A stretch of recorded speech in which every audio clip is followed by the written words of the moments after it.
I reckon that's close enough, isn't it? I'm ready. You're ready. Let's get this show on the road.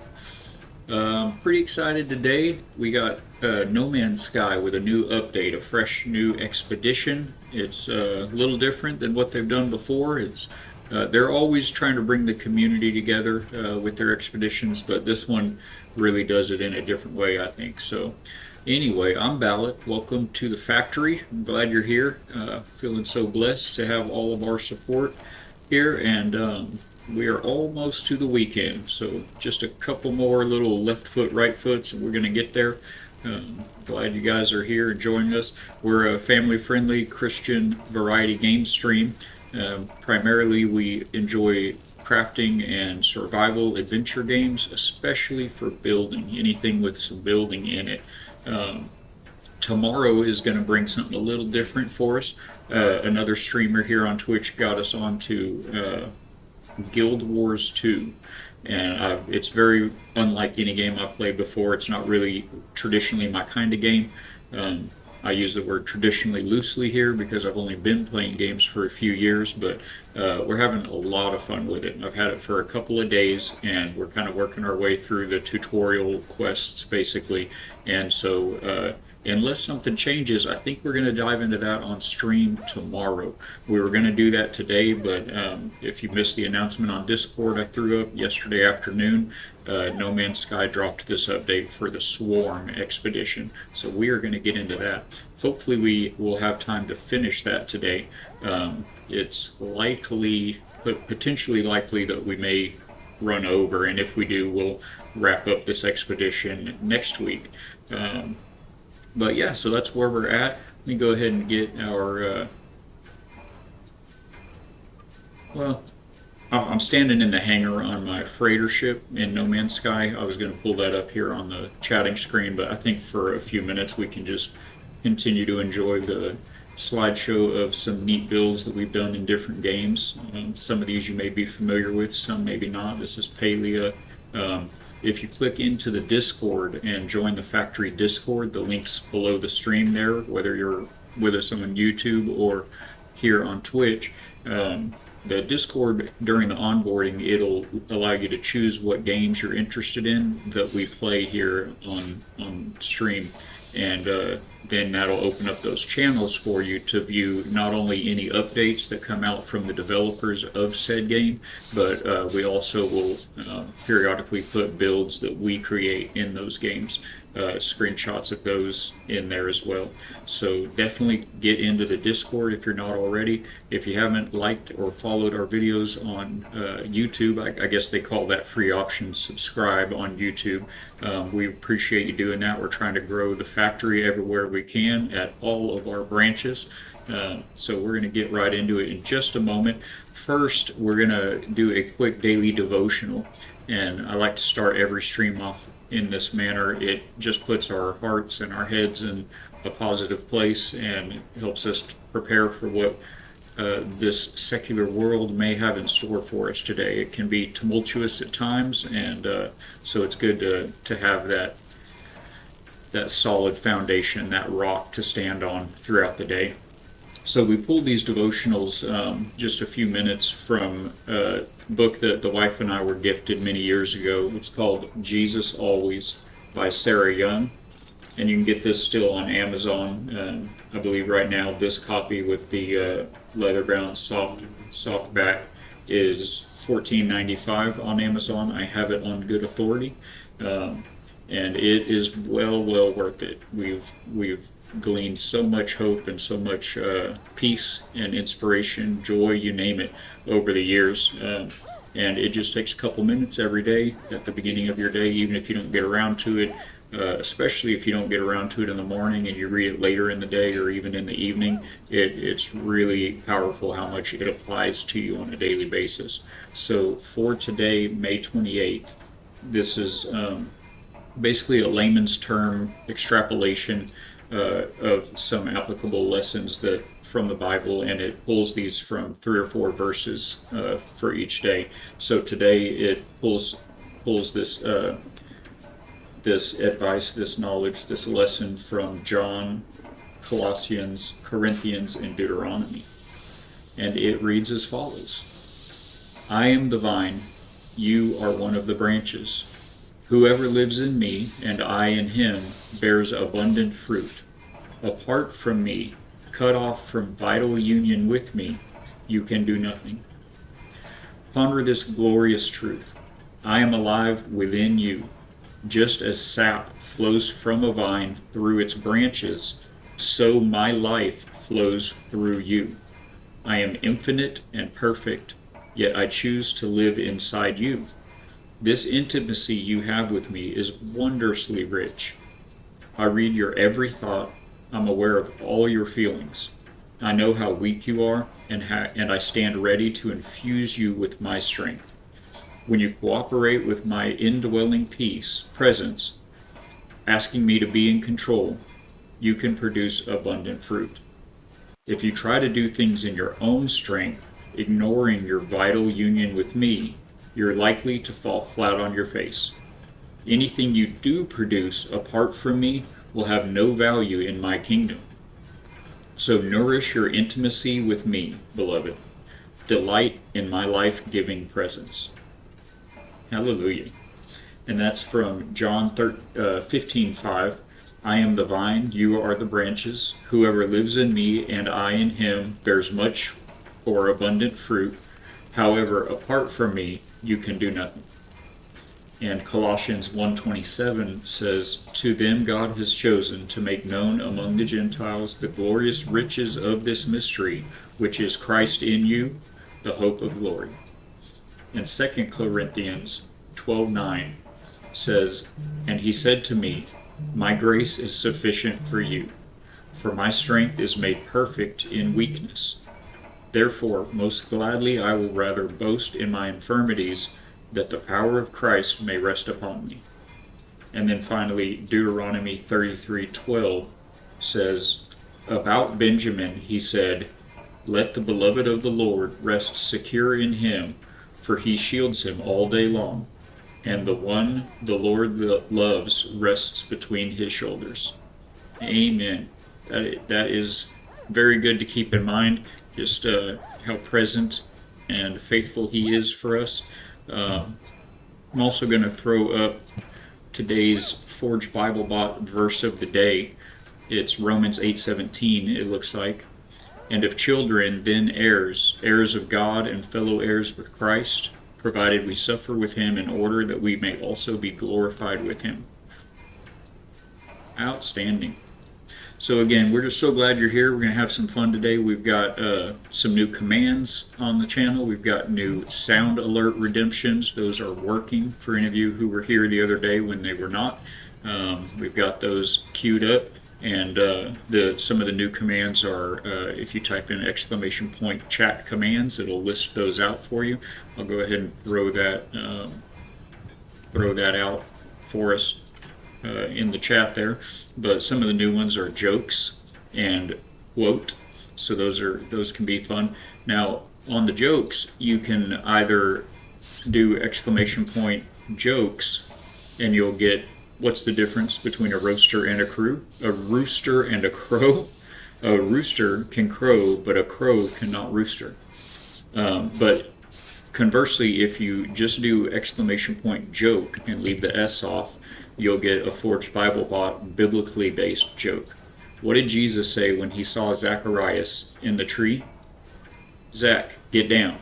Dinner's at your place. So those are both fun to play with. And then quotes are just going to be some thought-provoking and inspirational quotes like, truth is the offspring of silence and meditation, from Isaac Newton. So we'll have some fun with that today. And without further ado, let's go ahead and jump into the stream. And welcome aboard, everybody. Glad to have you all here.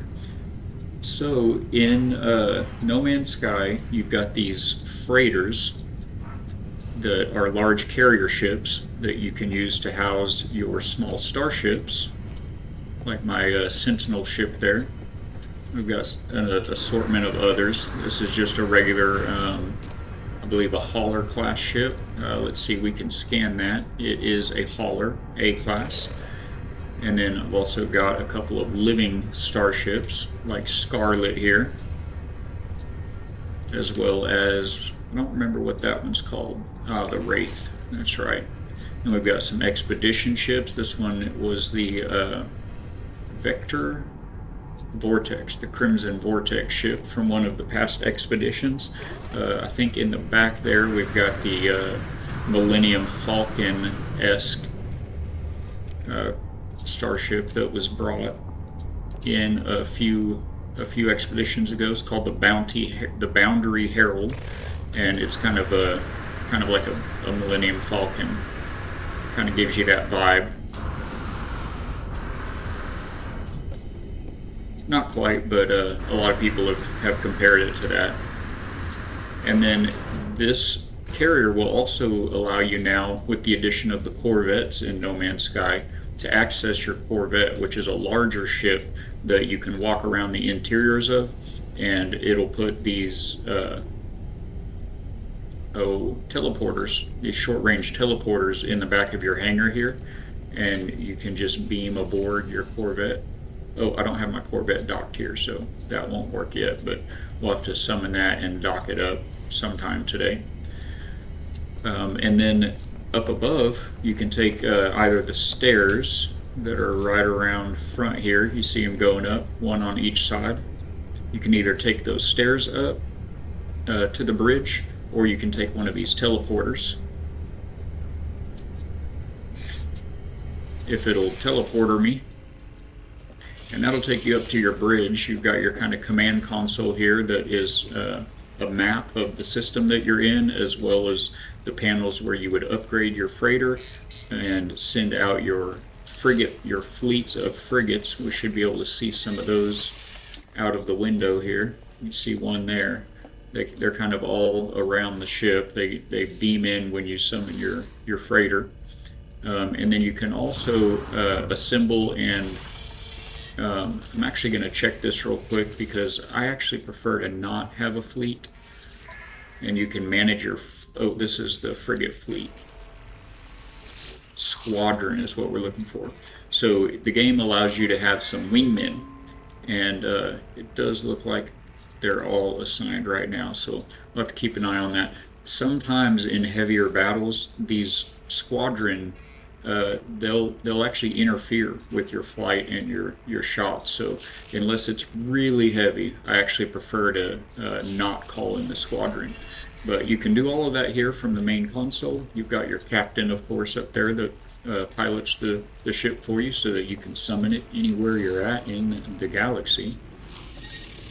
And then we've got our freighter base. And this base you can build. I haven't played the game in a bit, so I'm going to have to see if I can remember how to do all of this. Go to Edit, and then a Build Camera. There we go. And we should be able to fly this little build camera right out the door. There we go. Now you can't go straight up or down with the build camera, so you have to either look straight down and move backwards to go up, or you can look straight up, or well, you can look straight down and go forwards or backwards to move up and down. You can do it looking up as well, but of course it's harder to see how far up you are from what you're trying to get up. So anyway, the freighter bases consist of these modules that you build and kind of snap them together. And there's all kinds of different modules. These up here on this top row, the second floor that we're looking at, are cultivation chambers, or farm plots, basically garden plots. In the middle we've got our agricultural specialist. You can learn new recipes and blueprints for different plants from him. And then right behind him we've got the nutrition room, which is like the kitchen. It's got a little fabricator in there for food recipes. And all the rest of this up here, all these kind of similarly colored rooms, are the garden. This is all the garden. Then you've got these corridor rooms, these like an interior hallway. You've got these exterior hallways, the platforms, and just a wealth of other different modules. But this is how you can build a base on your freighter. And this is just kind of a little glimpse at our base that we've got. I won't do a whole walkthrough with it. Let me know in chat if you'd like to see a walkthrough of the freighter base. But we're anxious to get into the expedition. Oftentimes, these expeditions, well, always they're timed events, but usually, in my experience, they'll give you about 6 weeks to complete it. So if you only have, an hour or two to play, maybe a couple days a week, you should still be able to complete the expedition.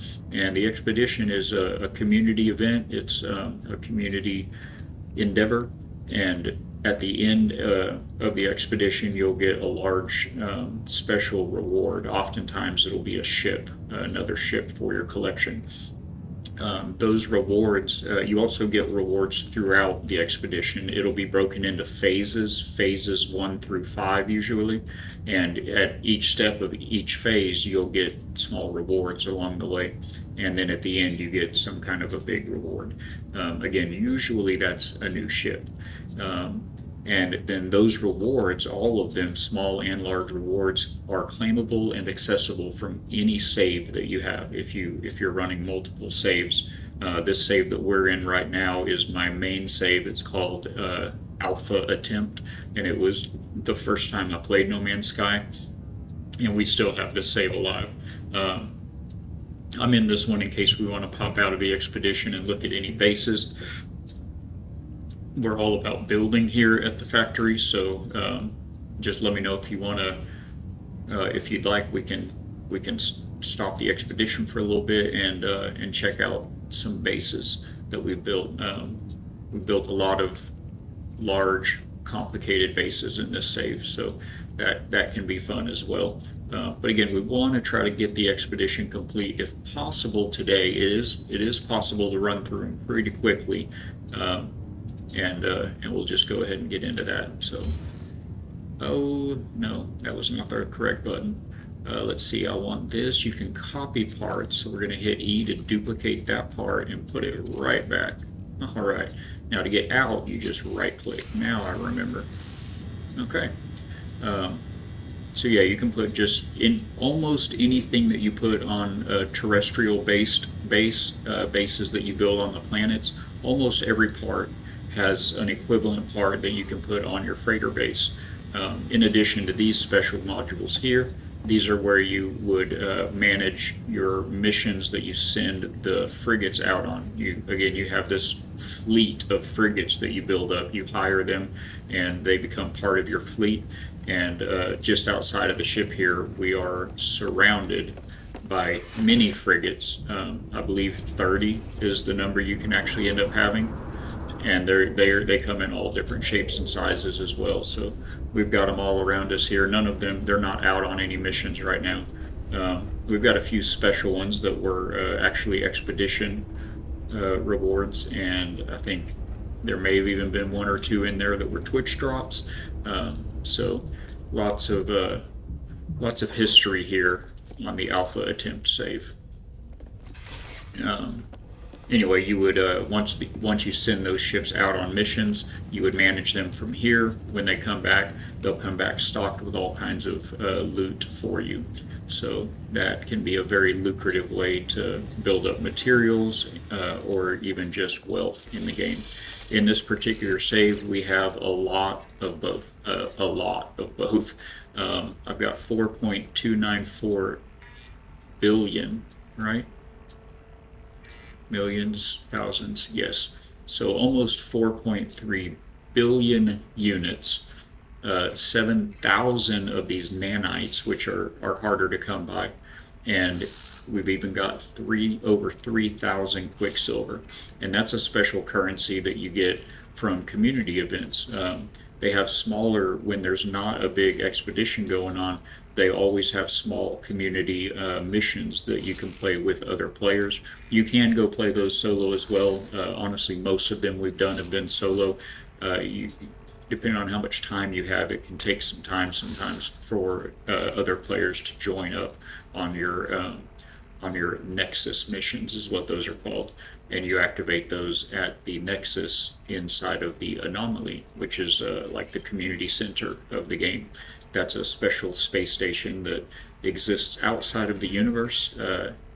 it is an anomaly, and you can summon that wherever you're at any time.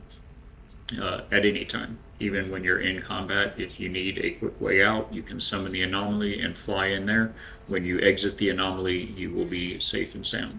So that's why we chose this save to run with. I've actually got a little bit of stuff in here that I probably want to drop off at the in the nutrient processor. It has a special storage box in the kitchen, the kitchen cooker station. It's called a nutrient processor, and it has ingredient storage in it. This is our garden here. Again, we're not doing a full tour right now. Unless y'all want, let me know. But I'm just going to pop in here and drop off these little bits and bobs that belong in there. I think that was it. Okay. Mostly it's not going to matter what we have in our pockets, because these expeditions are a unique... I am lost. Okay, you know where I'm at now. These expeditions are a unique instance of the game. So it basically pulls you out of the server that you're in and puts you into a different server, a different instance of the universe to play the expedition. Not only that, it pulls your character out and puts you into the expedition fresh. So you don't have any of your... You're able to get throughout the game, you're able to get many upgrades. All of these are tech upgrades for our suit that give you extra abilities, extra defenses, etc. You won't have any of this when you start a new expedition. You won't have anything in your... again, I've got a lot of hours in this expedition, so don't be discouraged if you're new to the game and you start playing. You will not have anywhere near this much inventory space in the beginning. You very slowly build that up, and we are maxed out on our inventory space. We're maxed out on our technology slots, but you'll just be empty-handed, empty-pocketed. You'll normally have a random starship, a fighter ship it'll give you that'll be somewhere nearby on the planet you're on, but it'll be broken. So you've got to work your way towards that, and basically all you start out with is yourself and a little multi-tool that you can use for mining and basic combat, and you just kind of go from there. So let's see what the Swarm has in store for us. I think the easiest way to do this is you do enter the expeditions. You start an expedition from the anomaly, the community center of sorts that I mentioned. So we're just going to hop right into our little fighter ship here. This is kind of my favorite that I like to use. It's a special ship called a Sentinel ship, and we're going to zip into the anomaly. So we need to summon that, like so. And there she is in all of her anomalous glory. And another thing I'll mention is you do start empty-handed, usually without a ship, with a very basic multi-tool, nothing really in your inventory. We had a little bit of a glitch there, didn't we? But once you're able to reach the anomaly, this space station here, within the expedition, then you can go to the expedition terminal, the same place we're about to go to start the expedition, and you can recover certain materials that you place there right now when you start the expedition. So halfway through your expedition, roughly, you can get kind of an extra boost to your character if you throw in some... oh my goodness, I've got my mouse blinking at me like it's about to die. Obviously, I did not prepare that very well. You know how much fun it is to play with a wired mouse once you're used to wireless. Get that pulled back up. So if you prepare well and plan in advance, pull off some valuable modules off of your suit upgrades and bring in some plenty of good basic materials, and we'll throw some of that into the expedition terminal so we can reclaim that once we get into the expedition. Now you do have to be careful with that, because at the end of the expedition you can't take anything back out with you. You can go back to the terminal station again and put a certain number of items into the terminal that you can reclaim once you return to your regular save. But everything else, all your other suit upgrades, any multi-tools, any ships that you've gotten or acquired, everything else in the expedition will be salvaged down and given to you in the form of credits or nanites. So you do want to be careful. Maybe don't put your too much stuff in there, because it's possible that some of it may get salvaged out. So yeah, this is the anomaly. This guy here in the middle is the Nexus. That's where you would go to start community missions when there's not an expedition going on. And right over here in the corner, I'll point out this fella here real quick as well. I like to call him the chef because he looks kind of like he's wearing a chef hat to me, especially when you talk to him like this. I don't know, he just looks like a chef. Anyway, this is where you would go and collect your Twitch rewards. If you have any Twitch drops that you've received, this is where you would collect those in-game. And again, those are available across any saves, any characters that you may have in the game. You can claim those multiple times. And this is the Expedition Terminal. And as we can see, it is live. So let's jump into it. So we're going to start an expedition, go on a journey alongside the whole community. The exclusive phase rewards earned on expeditions are available to all saves. Fragment your soul in Expedition 22, The Swarm, and confront a new threat to the universe. Alright, so this is where you can store some basic materials that you might want out later. Let's see. Well, this is all inventories. This is your backpack, your pockets. This is what's on your ship and what's on your freighter. So let's take a look at what's in our pockets. I believe we may want to take some upgrade charts, some exosuit upgrade charts. That's how you expand the inventory of your exosuit. You're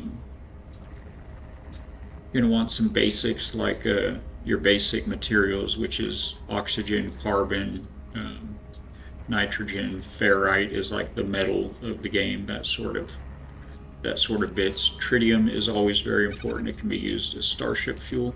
I don't think I want to take all of it. Let's try that again. You can, I think if we hit, we should be able to take just part of that stack. Went past it, didn't I? There we go, Q and E to change the stack size. So let's drop that down, and we won't need anywhere near this much. I have full stacks on stacks on stacks of everything in the game almost by this time. This save here has, I think, close to 800 hours on it. We'll just take like 5,000-ish.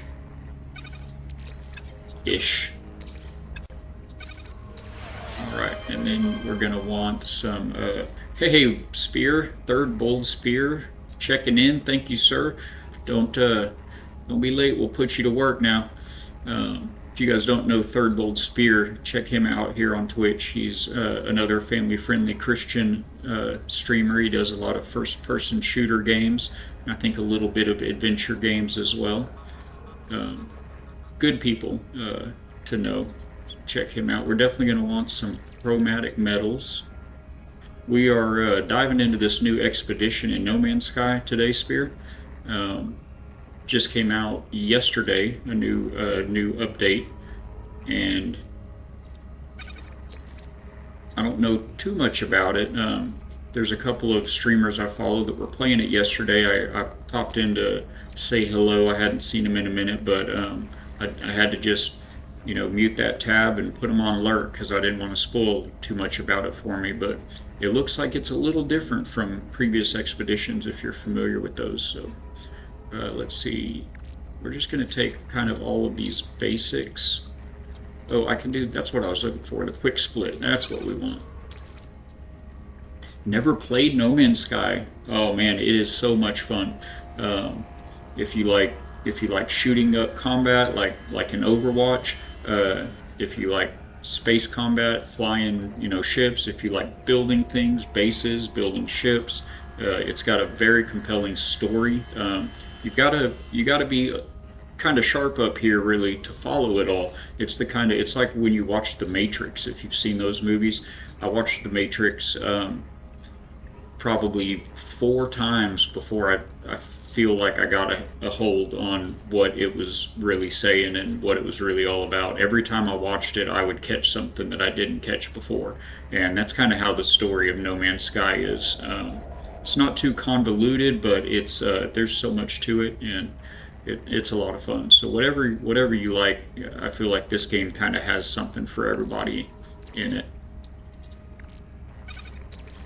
We're just grabbing up some basic materials here to throw into this machine here called the expedition terminal. It's where you start your expeditions, and it allows you to take some things with you. Now, on the expedition, you start out totally empty-handed, and you'll have a broken ship, a very limited. Your gun in this game is called a multi-tool, and you can use it for mining. Your backlog of games, I know the struggle is real, isn't it?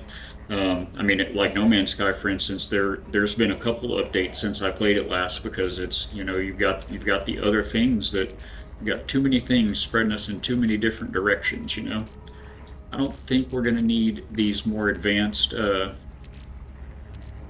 bits and bobs there, so just kind of grabbing the basics here. And I'm splitting these stacks in half, where we won't even need as much as I'm taking, but we certainly won't need 10,000. I mentioned earlier, this save that I'm playing on right now has stacks on stacks on stacks of all of the big main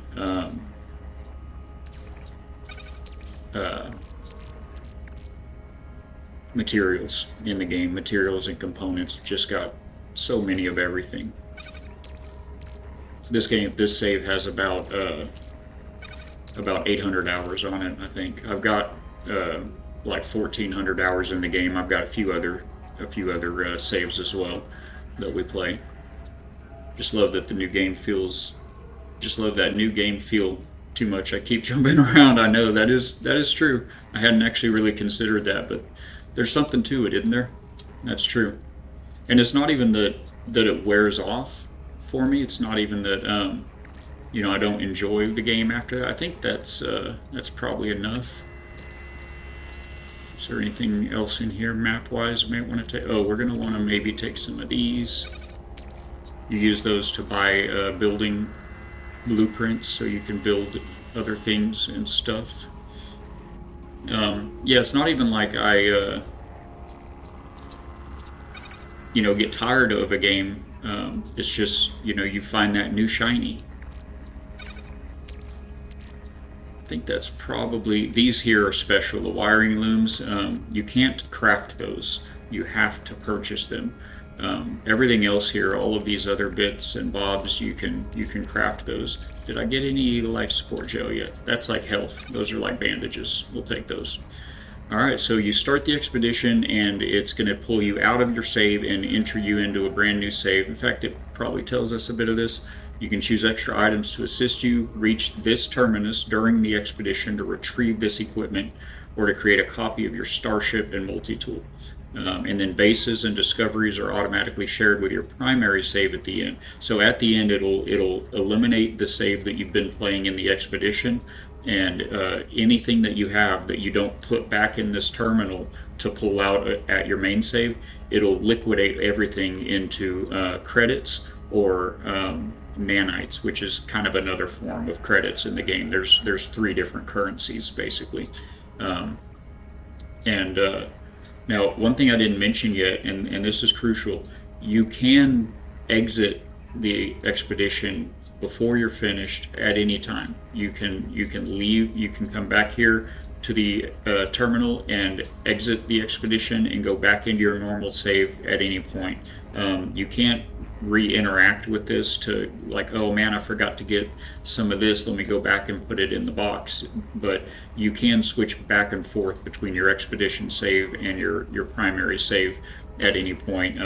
But you do have a set amount of time to finish the expedition. Usually it's like 6 weeks. So for folks that can only play, maybe a couple hours on the weekends, everybody should be able to get a grip on it and get it done. I think for me, I like to learn new things. In every game, I feel like I'm learning something new. And after a while, I feel like I learned that game. Now I want to go learn another game. That makes sense. I'm the same way. I've always been an apt pupil, is how I've been described once. And I kind of carried that expedition or that description with me. But yes, I've always been an apt pupil. So here we go. So beginning the expedition will start a new journey and place you upon an unknown world. Reach the space anomaly to retrieve stored equipment. You may switch freely between your expedition and primary saves at any time.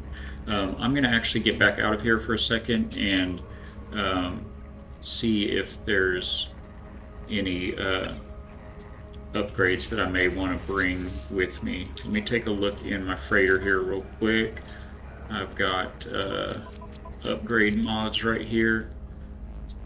Probably want to maybe bring some of these. Starship, here's some mining beam modules. Hyperdrive module for whatever ship we've got at the time. See, a lot of these are actually, I wouldn't mind bringing some health modules, some weapon modules, things of that nature.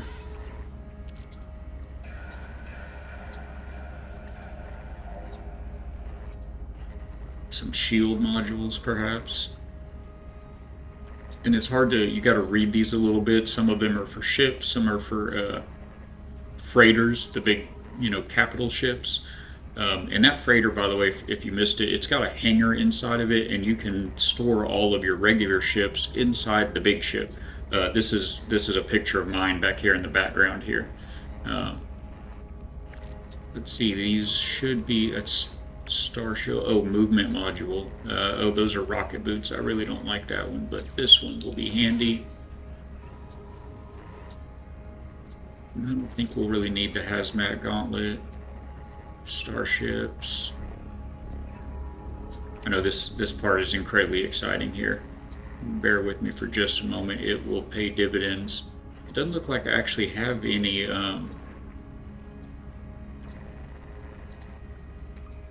well, we're just gonna wing it. That'll be enough for now. These are scatter blaster, is that right?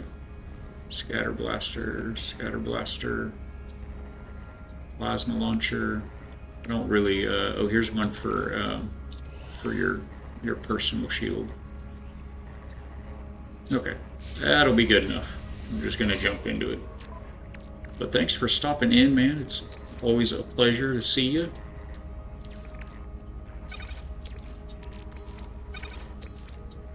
It actually doesn't let you bring a whole very many of them, does it? Come on.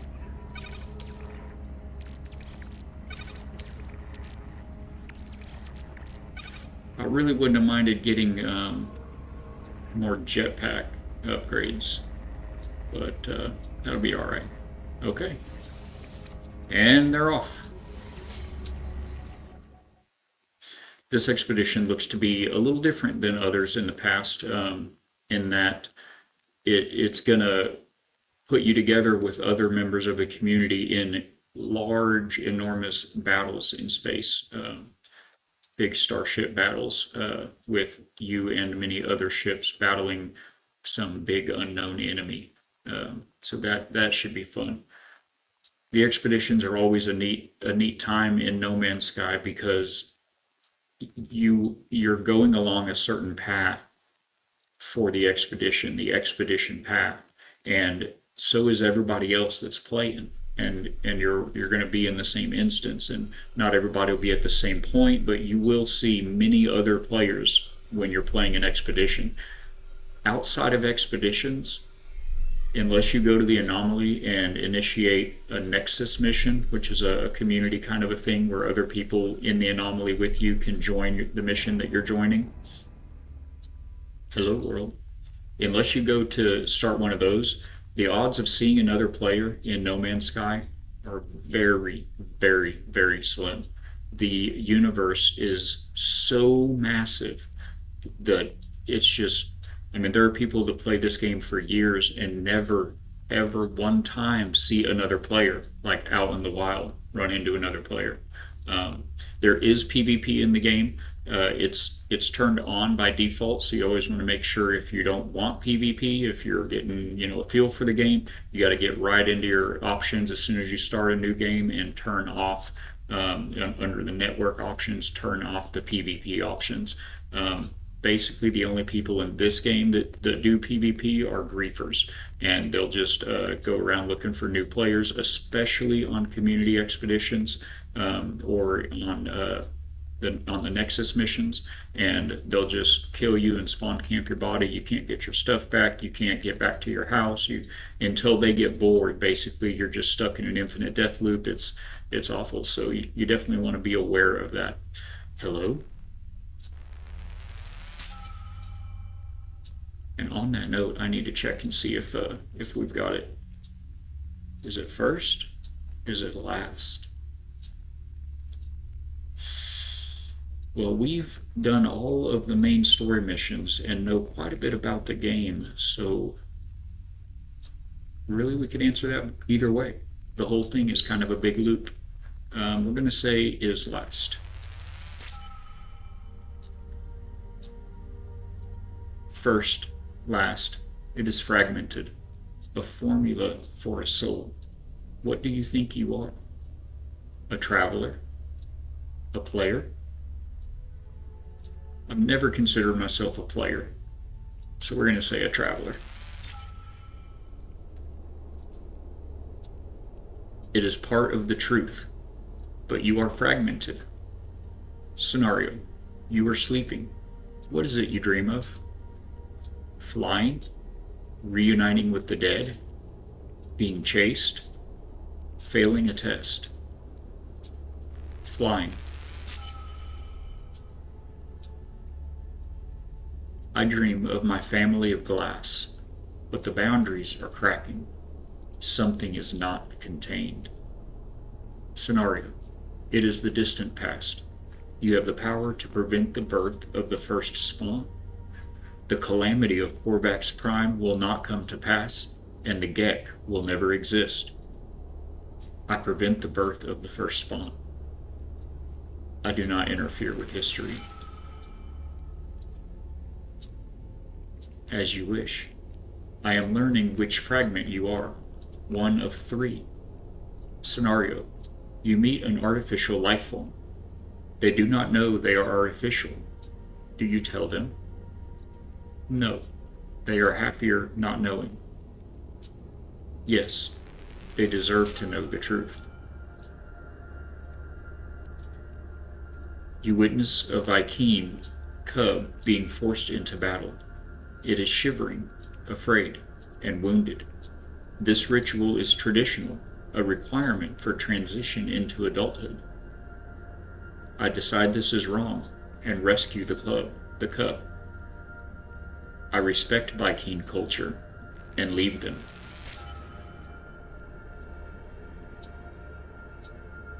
Something has escaped. Help.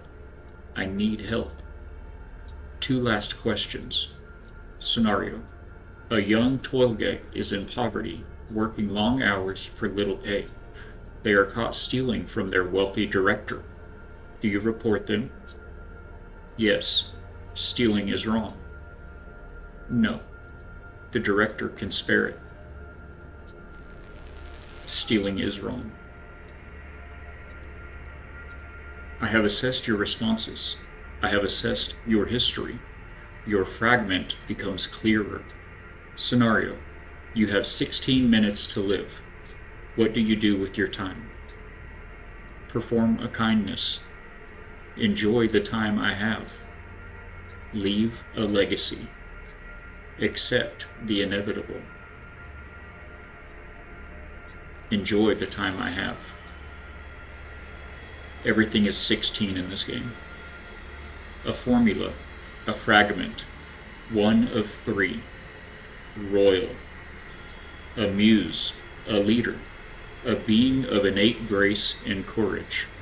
These worlds were made for you. Begin initialization. That's good. That's a good start. Life support systems activated. Shield kinetic system online. Okay, we got our shield. That's good.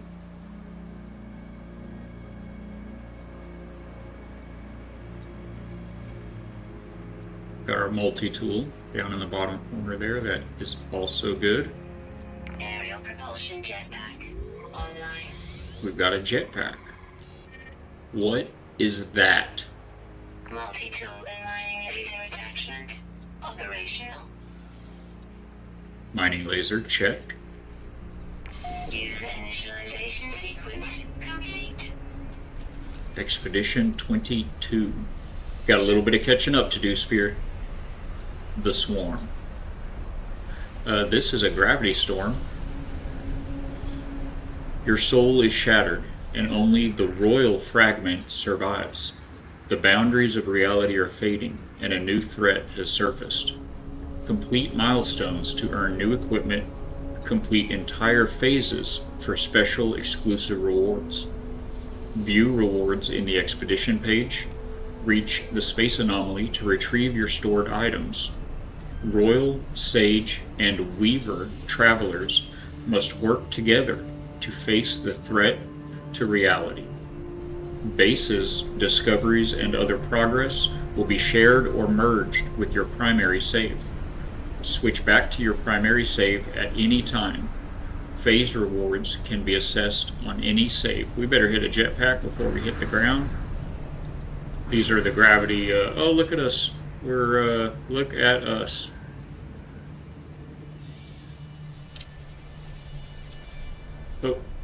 Oh, I froze up. Better hit that jetpack before I crash. Oh, I took a hit. All right, let's get out of this gravity storm if we can. All right. The gravity storms can go either way. They can be extra gravity or very light gravity like this. If you hit the ground from high up, though, you do get fall damage in this game. All right. Something terrible hangs in the sky. It looks terrible. Select the fragmented milestone to start your journey. Phase 1, 0 of 7 milestones complete. Find milestones in the Expedition tab. Hello, sir. What are you? This is your scanner. It's a crucial piece of equipment. I'm glad we have it. New creatures that you've never scanned before will be presented by red dots on your screen. And you can see we just got 1,000 units for scanning him.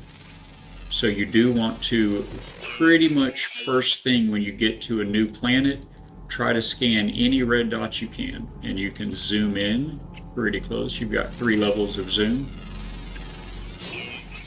This will help not only build up your money, but if you're able to scan every creature on a planet, then you'll get a bonus of a lot of nanites. And you can see in your discovery tab here, let's see, discoveries over here. The planet that you're on, we've discovered 6 of 9 fauna, and flora would be all the plants, and then minerals would be all the rocks and such. So we've got 3 more animals here that we have not discovered yet.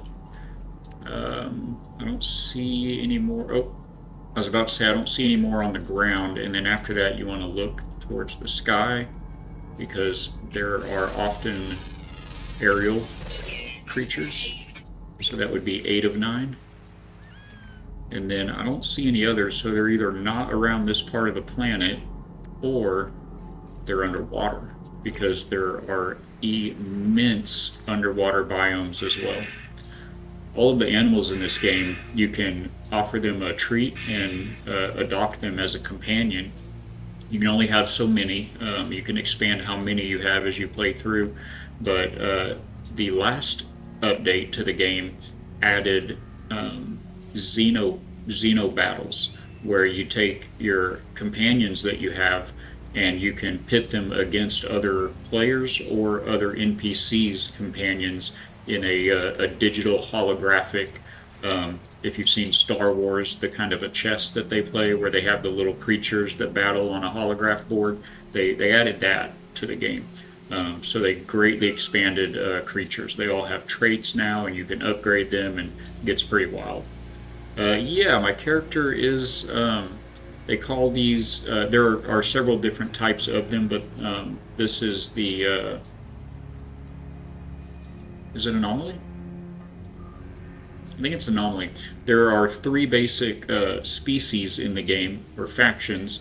The Korvac that are these large, brutish warrior tribe, and then you have the Gek that are very short, little reptilian guys.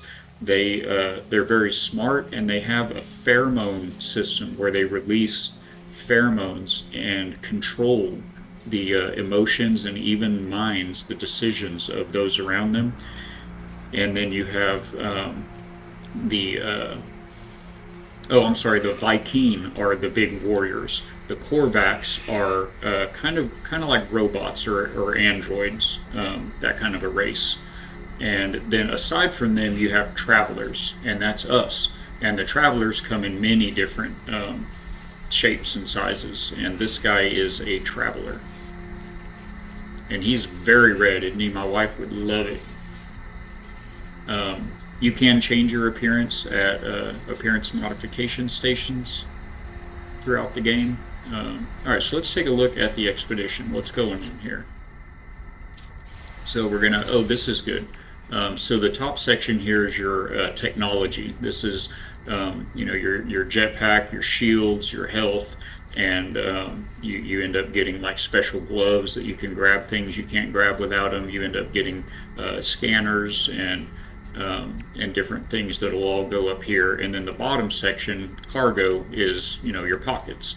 This is insane. I've got 4 supercharged slots right off the rip. And what that'll do is, you can see this shield here gives me 30% shield health and 33% core health. But if I put it in a supercharged slot, what do we do? Move. So it went from, what was it again? 33, and it's now 3741. And our hazard protection, our life support, jetpack. I guess we're just going to go ahead and throw all these in a supercharged slot. That'll be good enough for now. No human characters, no sir. There are multiple traveler characters that have very NASA-looking space helmets, astronaut helmet kind of a thing. So those could certainly be construed as being human, but certainly no mention of humans or Homo sapiens in the game. The game is, it's just insane. Let's see, I can't bring up the map, the galaxy map, unless I'm off planet in space in a ship. But the world that you play in, the map, is a galaxy. So you have the center of the galaxy, which is an immense black hole, and then around that galaxy you have thousands of stars, and those stars have our solar systems. So there'll be anywhere from 1 or 2 to upwards of 5 or 6 planets, sometimes with moons, around every star. And there are thousands of them.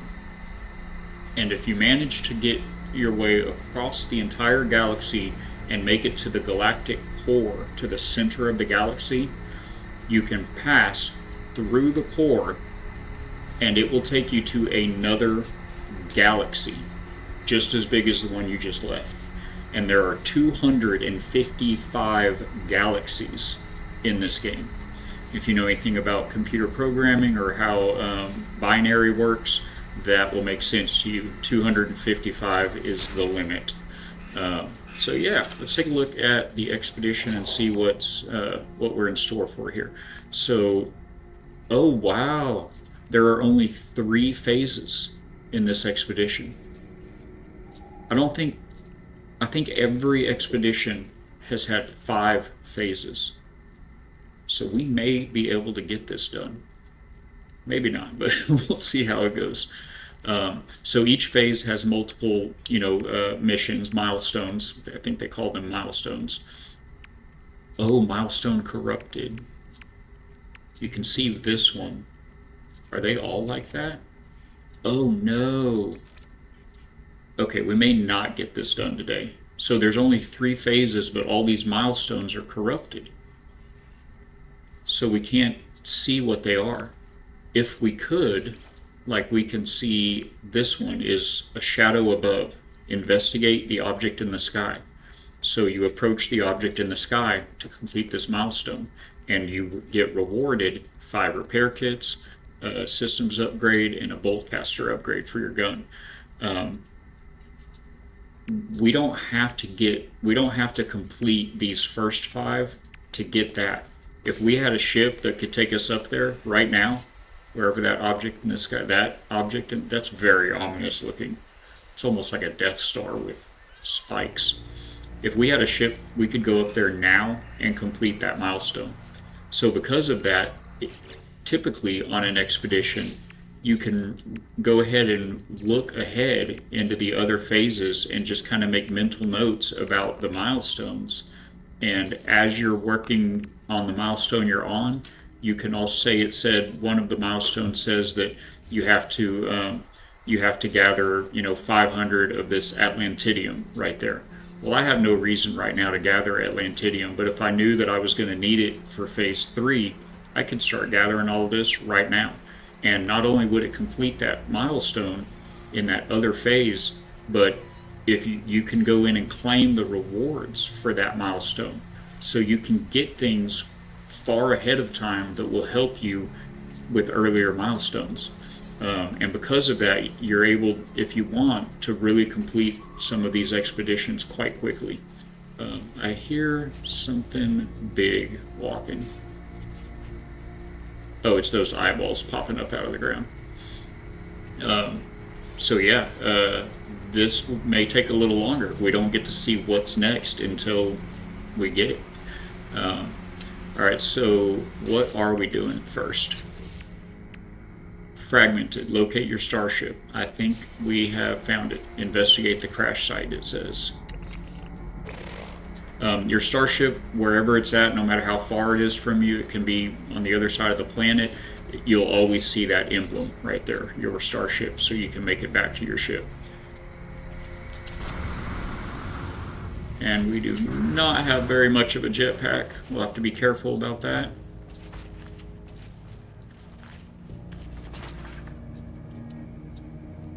Okay, friends, be nice. We're going to go ahead and stock up on some oxygen, full shizzle.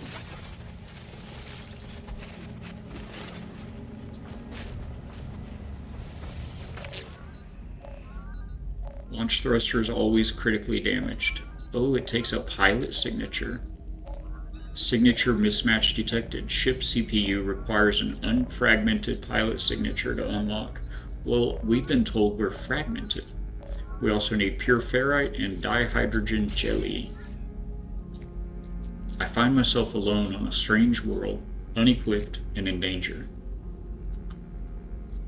I have a hazy memory of this ship, a shaky sense of the before, but something has changed.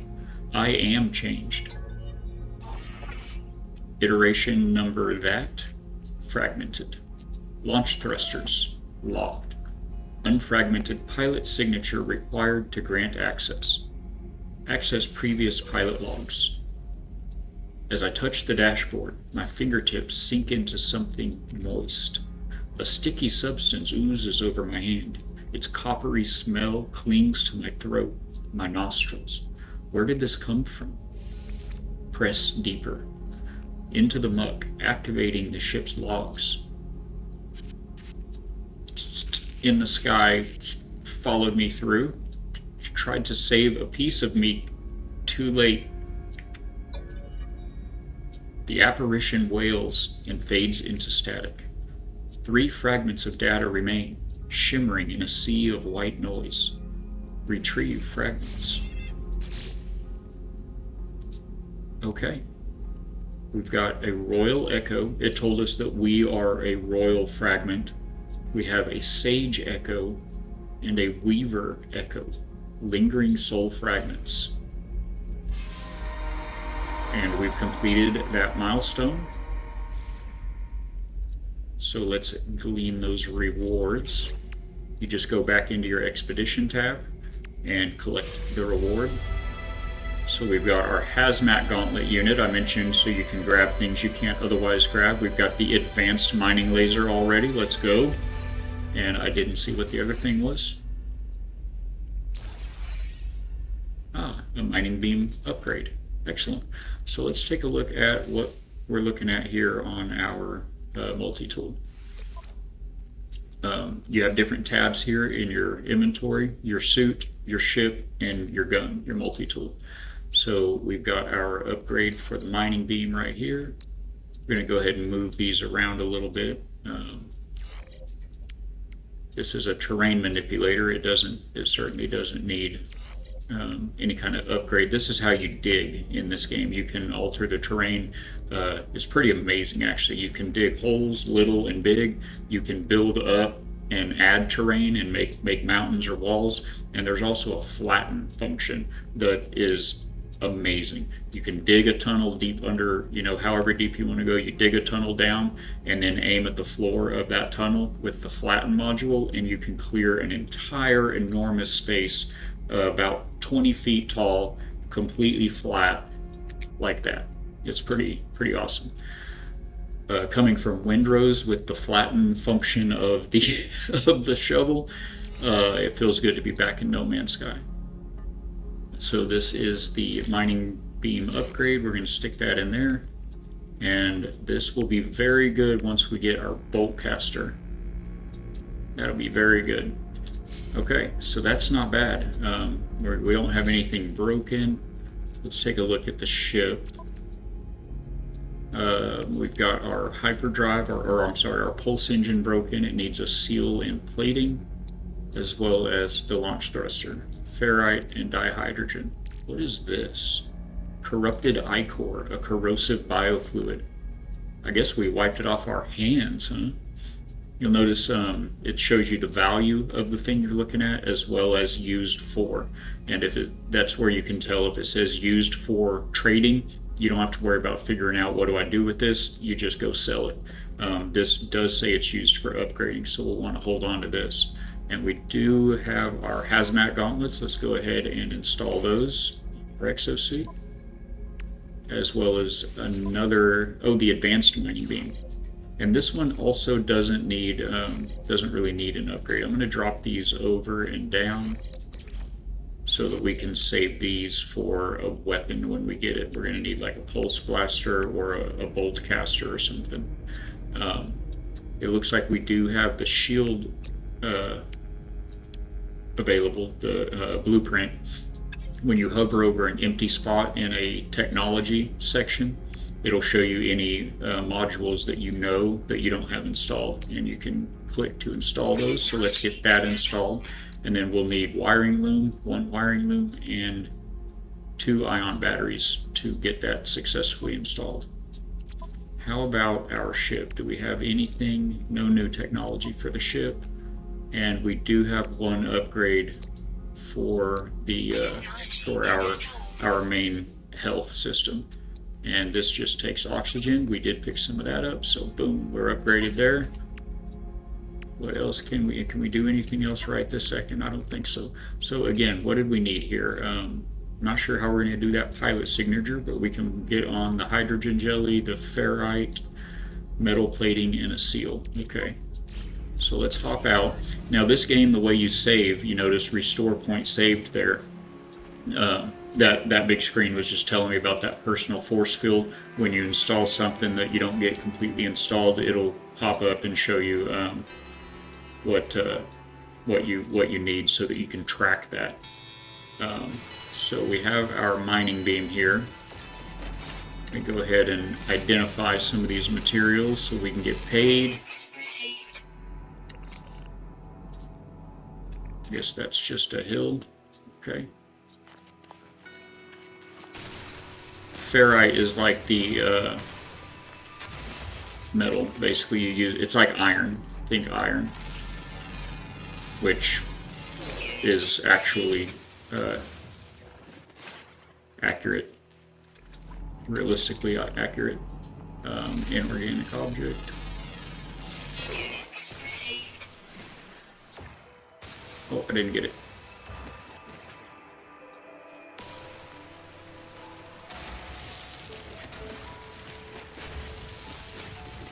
We had a big red crystal somewhere. There it was. It's too far though. Oh, no, it's not. Those big boy crystals like that, you have to have the advanced mining laser to mine those. Ooh, what's the red stuff? Oh, gravitino balls. So these can be sold, but they will call the sentinels, which are these little drones that are enemy bad guys, basically. And if you point at the sky of whatever planet you're on, it'll tell you about the planet. So we are on Lulum, a humid moon. The weather is dangerously hot fog. It has occasional resources. Fauna is ample, flora abundant, and sentinels are dissonant. That's what you're looking for, is sentinels. Some planets have very aggressive sentinels, some have very few sentinels. Some, like this one, are a dissonant planet where you will find dissonant sentinels. Luckily, it doesn't look like it put any around us because we don't have any kind of weapon.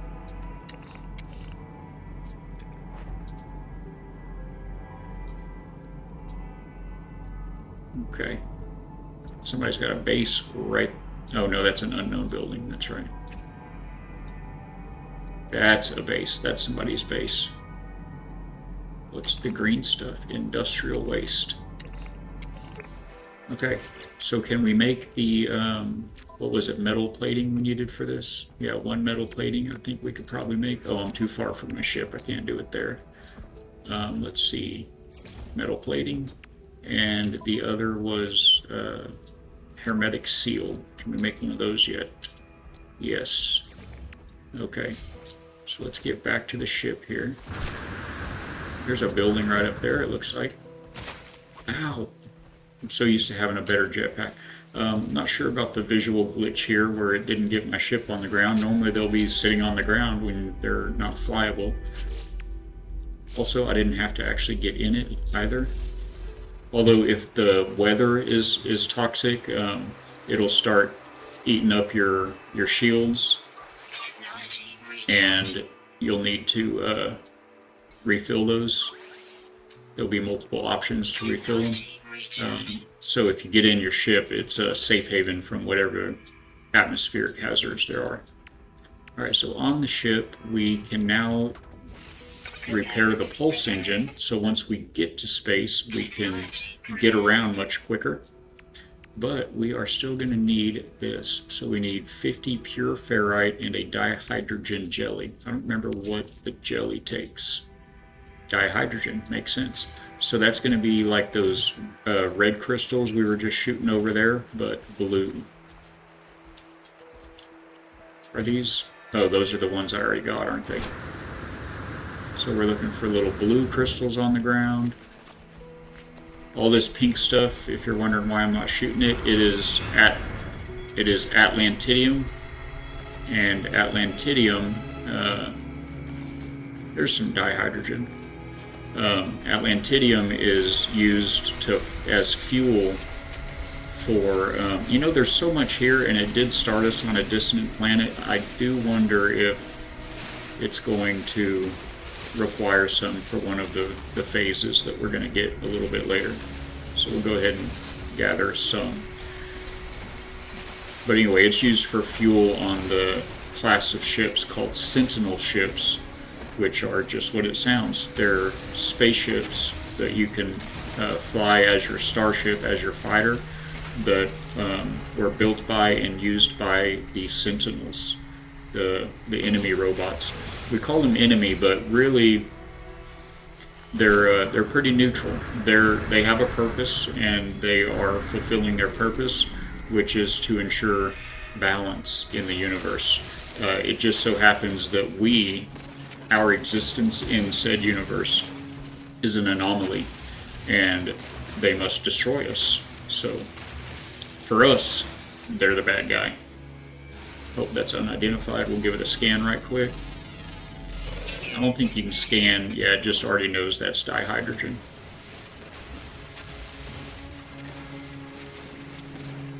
And all of the planets, by the way, I mentioned how many, I mean, there's millions of planets. They're all procedurally generated. So even if you find the same planet someone else has, all of the stuff won't be in the same places. And these planets, they're huge. Okay, so I think we have plenty to make a dihydrogen jelly now. Yes, yes. These you'll get sometimes as you're mining crystals and rocks and things. They can be opened. It says analyze. They can be opened within your inventory. And let me try to move it down here out of the way a little bit. If you'll watch these other bits, it should add something to some of them. There it is. So all three of those had dihydrogen in them. Alright, so we've got the jelly. What else was it? Pure ferrite.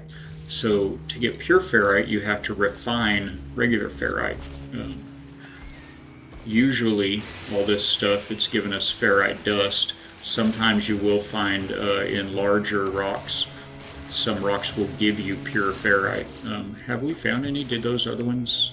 Oh, we do have 42 pure ferrite. How much did we need? 50. Okay.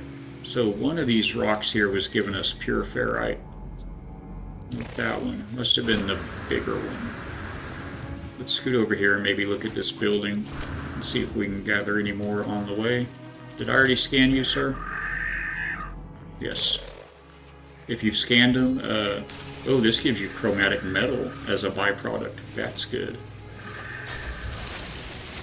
If you've already scanned an animal, it'll show up as a green paw print on your scanner.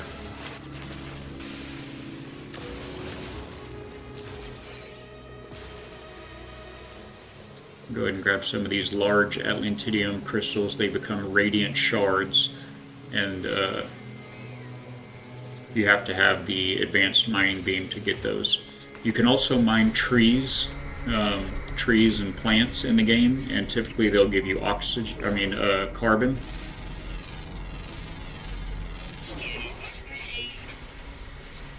And that's kind of just like in real life, carbon is the primary main building block of a lot of things. So we'll grab up some carbon real quick. I wonder if this big rock is the one that gives us pure ferrite. There's an unidentified plant life.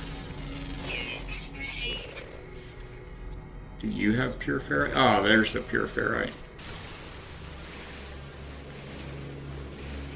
It's in the oclifite. I'm going to do us all a favor, and I'm not even going to attempt to pronounce most of the things in the game. The star systems that we'll be visiting, all of the animals, all the plants. You can just look at the name of them, and I'm not gonna butcher them. I'm not bilingual, yet alone galactic lingual.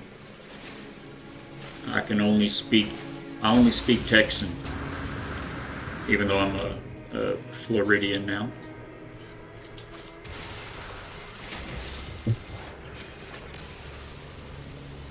Oh, unidentified. Pay me.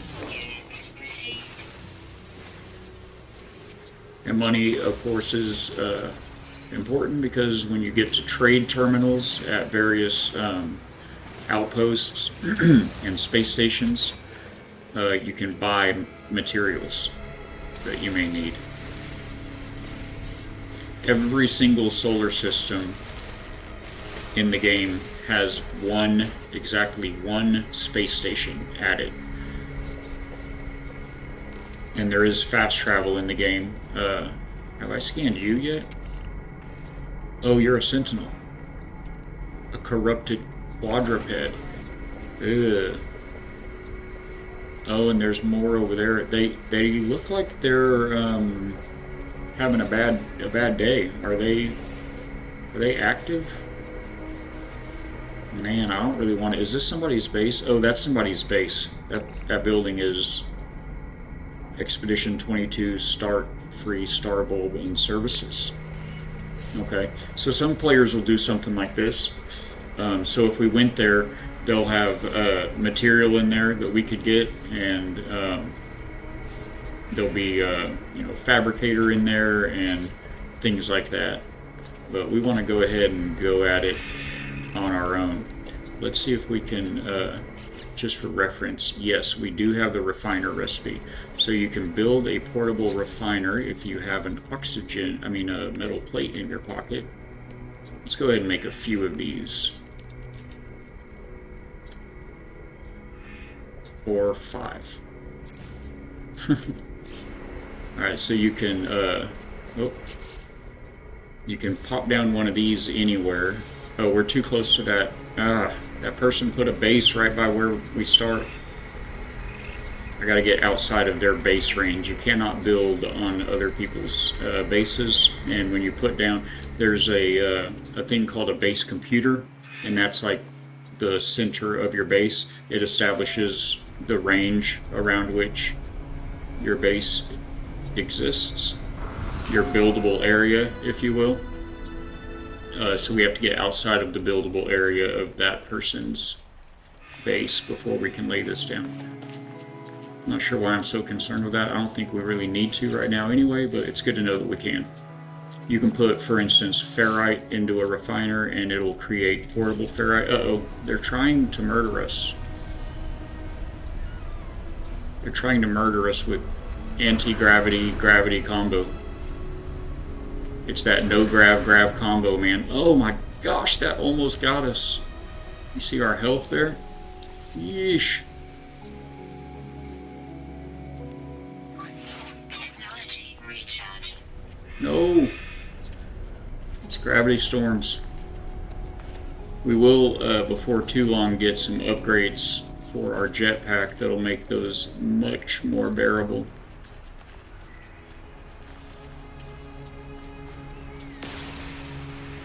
And we made those plates, so we're out of ferrite dust now. Let's go ahead and...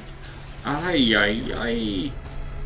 You just got to time it just right to make sure you get your jetpack going before you hit the ground and have a nice soft landing. Did we ever get 50 of the ferrite yet? 50 of that pure ferrite. 80. Okay, let's go. Back to the ship. Or at least the proximity of the ship. Are you kidding me? No. Did I get... Alright, I got in. I boarded the ship. Alright, so let's see if we can get this partially fixed up. Boom. Bam. And now we just need to get a pilot signature. Use X to pin detailed repair instructions to your mission log, including about where to find the required items. I don't believe that's going to help us with the pilot signature, but just to check. I can't make that, right? Oh, I can. So if I get silver and glass and more chromatic metal, we can make the Weaver Echo, and then we can make the Sage Echo with Starbulb and glass. That Starbulb will need those gauntlets for. So that's what we're after, chat. We need silver. Glass you can make, how many, how many glass did it say we need? 1 glass, okay. Glass you can make, hello? From silica, I think. Frost crystal? Get out of here. We're not about to find any frost crystal here.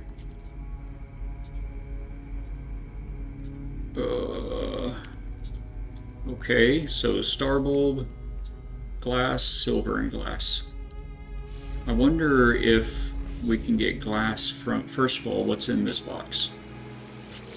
What's in the box? What's in the box?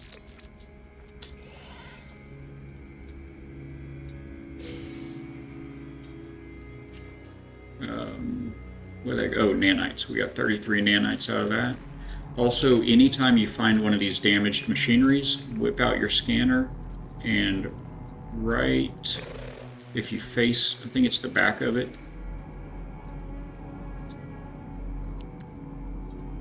Okay, don't make me a fool here.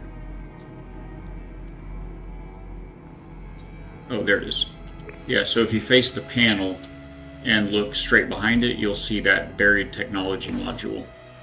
And you definitely want to get all of these. Sometimes you can get them without digging. Just look straight down and you can grab it. This one's a little too deep. So we're going to pull out our terrain manipulator. Let's set it to a big hole, like so. And there she is. These will give you, there it is, salvaged data. You can use that to unlock new upgrades for your suit, your gun, your starship, building blueprints, etc. So those are good. You just want to really hunt those as you work your way through the game, just kind of all the time. And there's one there. They look like that buried technology module. Now, somewhere here, as we were working our way around, it was in this stuff. There were some like wrecked remains. Kind of look like machines. What? Why are y'all running?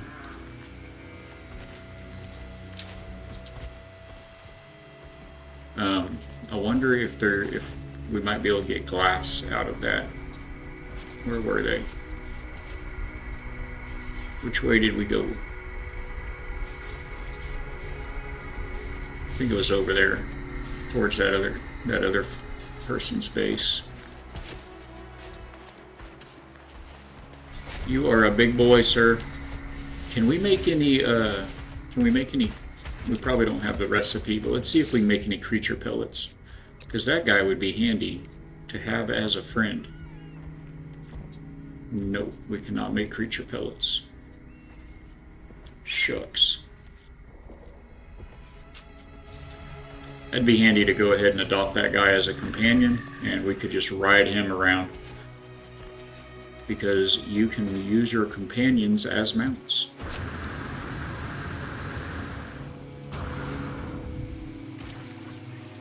That's neat, the way the little panel opens on the back of my backpack to make it a jetpack. Did y'all see that? See, it's that little round bottom there, and then it opens up. That's cool. I never see the jetpacks much because my main character, I have a cape, and it blocks the jetpack. There they were. What do we get out of this? Toxic. Whoa, that's the wrong beam there. Mining beam. Nope. Okay, so we can't do anything with that right now. Where are we going to get the glass? Because we're not on a very snowy planet here, that's for sure. And also the star bulbs. Okay, let's do some scanning here.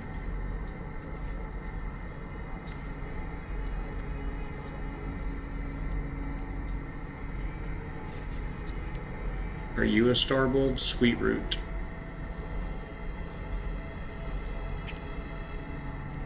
Well, you star bramble. There we go. So how do we mark that? E. Okay, we're gonna mark that and head that way. Star brambles will give us the star bulbs. Man, those frost crystals. It's gonna be tough. We did install our hazmat gauntlet, right? Okay, excellent. Oh my gosh, look how many there are. That's insane. You can just hold down E, by the way, to harvest it. You don't have to keep pressing it each time, which is good because almost every interaction in this game is press and hold, or click and hold.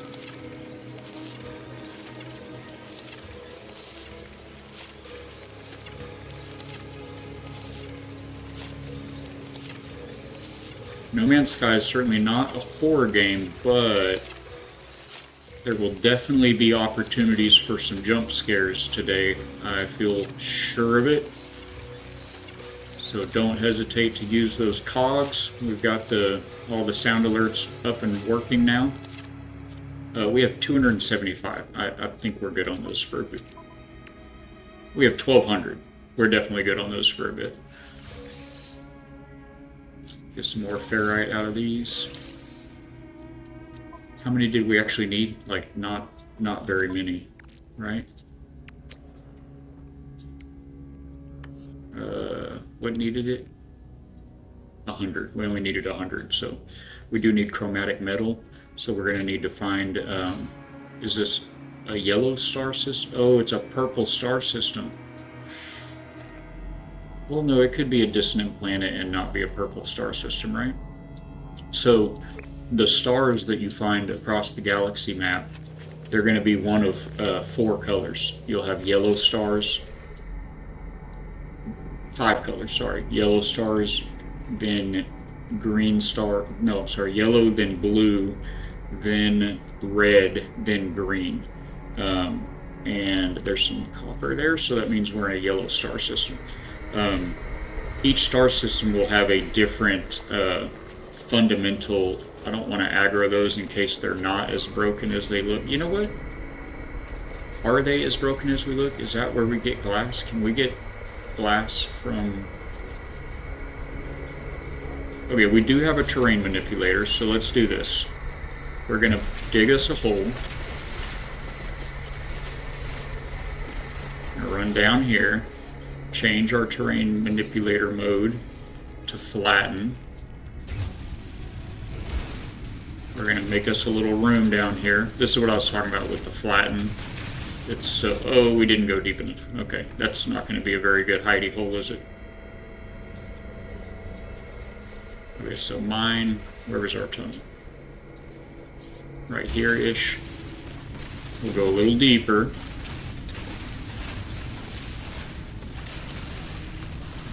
And then go to flatten. And make us a little room down here to come hide in. Because if you get these sentinels, it's like in Grand Theft Auto where you get your wanted level. When you attract the attention of the sentinels, sorry, I just want to make sure I have this in mine mode. Okay, there we go. When you attract the attention of the sentinels, you'll get like a wanted level, and you get up to 5. It'll be a little red dot. In fact, you can see the dots there in the upper right. It shows you what function of the multi-tool you have selected, mining beam, terrain manipulator. Just under where it says switch, there are 5 little black dots. You can see them better now. Those little black dots will become red dots, and that's indicating the threat level from the sentinels or your wanted level. And at level 5, you will have a very large battle on your hands. So as soon as you start, if a sentinel is around you, if you don't want to fight sentinels, you want to move. If they see you mining, or even if you're just standing still long enough and they get to you and they see you, they will become alerted, and another couple of sentinels will come. If you destroy them, then you'll go to like level 2, and they'll call in more reinforcements, and it just keeps getting worse and worse. So you can either fight through all 5 levels and destroy them all. It's tough. Or you can evade them. It is possible to run away and get away from them, but it's not real easy. but it is always easy if you have your terrain manipulator to just dig a hole, and once you go underground, they lose track of you. Once they lose track of you, it'll start a countdown timer, and if you're not rediscovered within the countdown time, then the wanted level will go away. They will still be a few lingering in the area up top, so it's advisable to dig a new tunnel out if you go back out the way you came in. I'm feeling a little comfortable with those eyeballs right next to me. If you build a new tunnel, if you go back out the same tunnel you went in, then you may just immediately get rediscovered again. So I wanted to be out of that gravity storm for a second, but I don't really want to be away from my tunnel. I want to be right next to my tunnel when I shoot these guys, because if they aggro and if they're... Come on now. If they aggro and if they're functioning quadrupeds, we're not ready for that. All we have is our mining beam. We don't have a real gun. So here we go. They are shooting me. They don't look like they can move though. Oh my gosh. Good timing. I should have marked that tunnel. Is he moving? Your health will recover. Technology recharge. Your health will recover once you stop taking damage for a minute. Oh, that was a... I ran right into a hazardous plant. Where did the guy go? Where'd he... Oh, there he is. Oh, they're gonna kill me.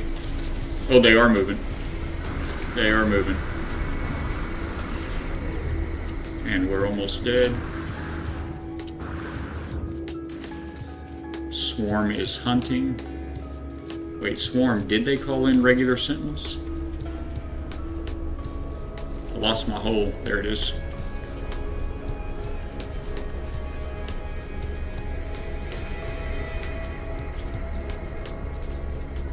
Wait, is this... No. That's the... we didn't go deep enough hole. Okay, lad is a lot of red dots up there, chat. Ugh. Also, it didn't look like I got glass from him. Big Davy B, good morning. Good day. How many hours do you have in No Man's Sky? Right around... This save here has about 800 hours. Total, I have about 14, I think. 1,400 hours. The main save that we jumped into this expedition out of, I've just got stacks and stacks and stacks maxed out, 10,000 of like everything in the game just about. I have 4.3 billion units. All my frigate fleet's maxed out. I've got an S-class dreadnought freighter, and I mean it's maxed out. All the inventories, my exosuit inventory has like, I don't know, 100 spaces or something like that. Yeah, billion, 4.297 billion. It's insane. Once you get to where you can start crafting Starship AI valves. Yeah, but I'm in the expedition right now, so I can't show you the good ones, you know. I just started the expedition, so all I have is like what they gave me. My main multi-tool in my main save is an autophage staff that I built that is S-class maxed out. I don't know the damage numbers off the top of my head, but it's very cool. And my character, I use one of the astronaut type helmets with a cloaked hood or a hooded cape. And it's all white and gold is kind of the look of it all. So it goes very well with our theme here at the factory, all of the brass and the copper and everything. So those guys are unaggroed. Oh my goodness. So, you know, in No Man's Sky, it's so big that you won't ever see another real player. Well, the expeditions are community events that they have every now and then. They'll release an expedition, and it's set up like this to where you have these different phases, and each phase you'll have milestones. They're different goals to work towards. Right now, we're trying to fix our ship. That's always like the first step on an expedition. It takes you out of your main save and puts you into a new instance of the game. It gives you basically a new character, a new multi-tool, a new starship. Everything's broken. You're back to like just minimal inventory space, minimal everything, and you'll have a mission that you have to go through. But the catch is everybody playing is on the same missions. They're on the same path in the same star system, and so you'll see a lot of other players. So it's like kind of a big community event kind of a deal. And then you'll get all these rewards. At the end, you'll get these phase rewards. And at the very end of the expedition, I didn't even look at this yet. What's our big prize for this expedition? A title, a decal plan,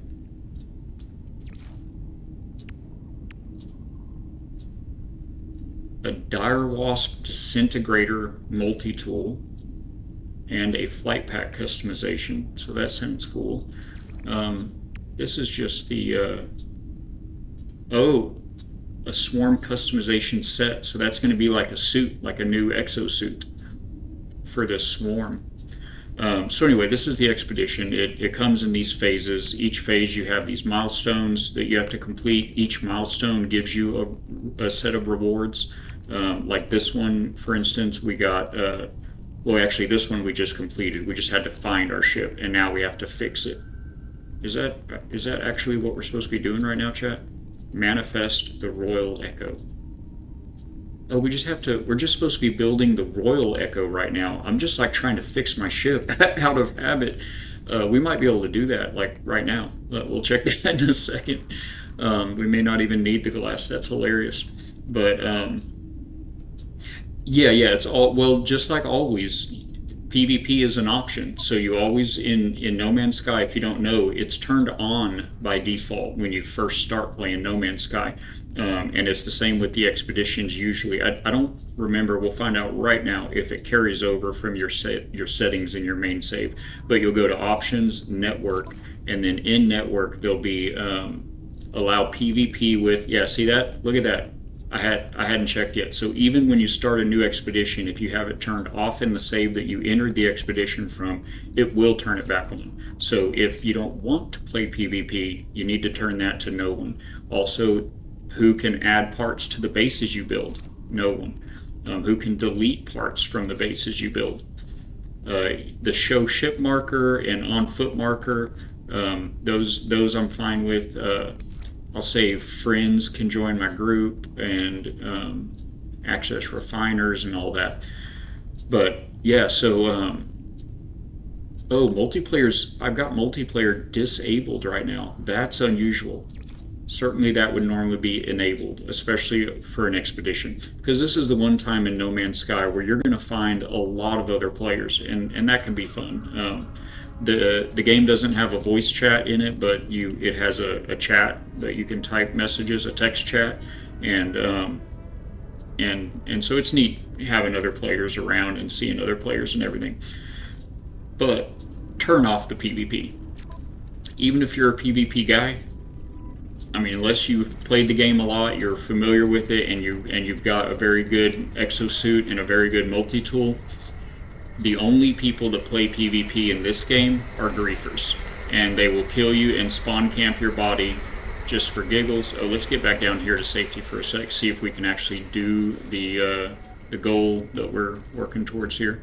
They'll just, until they get bored, you won't be able to play your game, because you can't exit out of it, you can't warp anywhere else. You can, I mean, you could start a new save and play that for a while and hope when you get back to your regular save that they're gone.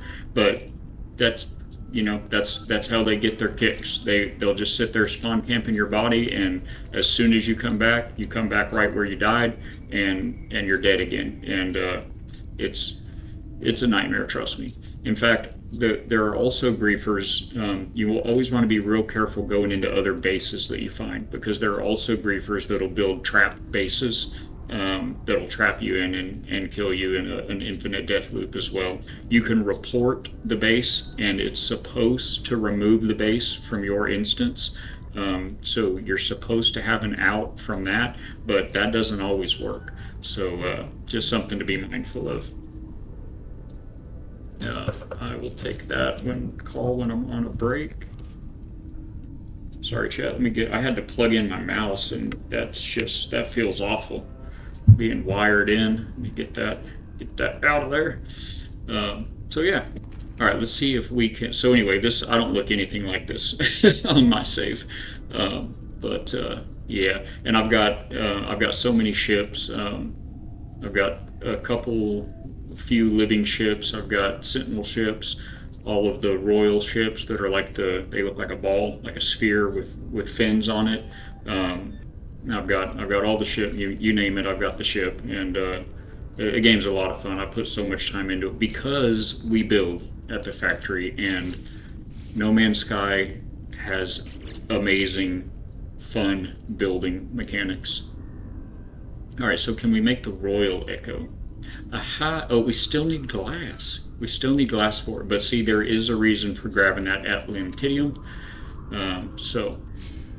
All right, I don't think, let's pop up here and just pick up that one that we killed. I think he just dropped ammo. I don't think we're going to get glass from these Sentinel quadrupeds, and if we don't, we certainly don't need to be messing with them right now. We don't have any kind of upgrades.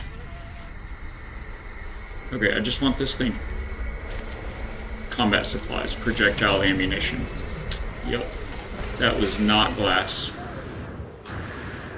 So I do not know where we're going to find the glass yet, chat. But we do need more Atlantidium. Is that someone else's base right there? Looks like it. I wonder if I did see a communication module when I was looking around earlier. I wonder if that might happen to be marking glass. Aside from the griefers, there are lots of great people that play this game as well, and they'll leave. They'll make bases like what I believe this base to be. I think it's right over this hill right there. I don't know if you saw it a second ago, but there's a base right over there. Ouch. They'll build bases that you can go farm nanites from, or you can go get as much oxygen or ferrite or carbon or whatever you need from them. And they'll put down these communication modules on expeditions telling you that thing that you need for this planet that you're on, it's over here. I marked it for you. So those communication stations right there, those can be very helpful if you're having a hard time on the expedition at any point. But we need to go get that copper, and let's go ahead and finish grabbing our... Sorry, buddy. I think I shot that little guy in the hiney. Finish grabbing some more Atlantidium. Make sure we've got enough of that to build this thing. The Royal Echo. Okay, we're good on that. We need one glass and chromatic metal. So the chromatic metal, actually, remember we found a rock that, it's going to take a while though, it was a secondary element. Let's just get over here to this copper deposit. So I started talking about this before. Each kind of star in the game, you have yellow, green, red, and blue stars. You also have purple stars. They're called dissonant systems, but they're kind of a different beast altogether. But the main types of stars, each one of the four will have a different stellar metal. And for yellow stars, the stellar metal is copper. And whichever star you're in, if you have some of that stellar metal, you can put it in a refiner and create chromatic metal. And that is what we need to build this thing that we need to build here. You have it, bought it when it first came out, but got bored and restarted again, but just got frustrated. This game, the No Man's Sky. I'll tell you what, man, it's so huge, it's so big, and there's so many different things to do.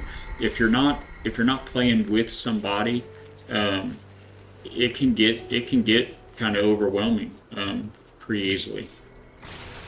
Also, anyone that is new to the game, if you find this symbol right there, that symbol is a knowledge stone. The races that I mentioned earlier, oh, there's some more chromatic metal right there. Let's see, watch this. It's a secondary element, and it's only going to give us, I didn't even see it pop up.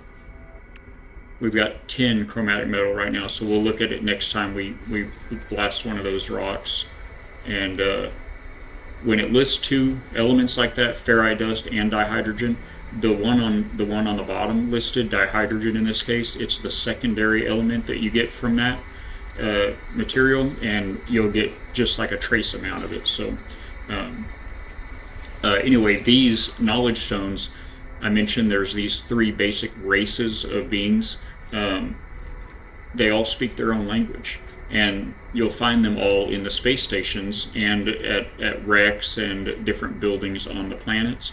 And you have to learn their languages to be able to understand what they're saying. For instance, this is, I'm not even going to try to pronounce any of it, but you can see for yourself. Once we eventually learn enough words in the Vy'keen language, this is a Vy'keen system apparently, the big warrior race, then when you come to these or you go to talk to them, there will be some of these words in green, and they'll be English words, or whatever language you're playing in. Yeah. And so you can learn the language either by interacting with them on space stations. You go through a whole little deal where you tell them you want to learn something, and you give them something, and they give you a word. Pretty far in the lore, you know, there's 2 paths in the lore, and it's a very long story. But when you eventually get to the end of it, you can restart the whole game over again and take the other path, and it's a whole different take on the whole story. So it's pretty wild. Also, at the end, without spoiling anything for anyone that might want to play it, the choice you make at the very end will determine where you go next, and there are multiple places that you can go next. So in theory, it's just about nearly an endless game. If you enjoy the gameplay and the gameplay loop, it's pretty endless. Alright, so anyway, these will teach you one word. The stone resonates, producing a sound that fills my mind. A vision begins to take shape. I see 2 large aliens locked in combat. Eventually, one triumphs, leaving their victim to bleed to death. With the strength of the last of their strength, the vanquished alien gestures toward me. Accept knowledge. The name Vy'keen floats in my vision, an echo of the strange vision I just experienced. A word in this alien tongue is seared into my brain. Something like that will typically be the first knowledge stone, and it's just kind of telling you and showing you that this is what these are, and it'll teach you words. That story, Big Davey probably knows, is the beginning of the story of the conflict between the Vy'keen and the Gek. There's a big chunk of dihydrogen. I'll take it.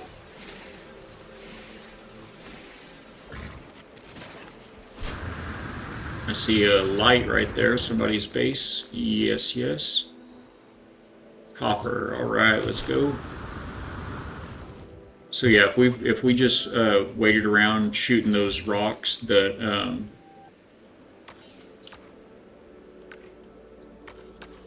where's my circle? There it is. If we just wait around shooting those rocks with chromatic metal as a secondary element, it would take forever to get enough. So we'll just get some copper, put that stuff in the personal refiner, or the personal refiner, and turn it into chromatic metal. What I'm doing here, you have to use the terrain manipulator that digs holes to mine these deposits. But as I mentioned before, you can dig big holes or little holes. And if you dig a big hole when you're mining, it'll mine it very fast, much faster than if you use the little hole. But you will get much less material. So don't fall into that trap. Just go ahead and basically you're just going to end up having to find a lot more of these deposits to get the same amount out of it versus standing here at this one deposit for longer to mine, all of the copper or whatever it is that's in it. The red stars have cadmium. The green stars have emerald, and the blue stars have indium and copper for the yellow stars. And they all basically do the same thing. They all turn into chromatic metal in a refiner.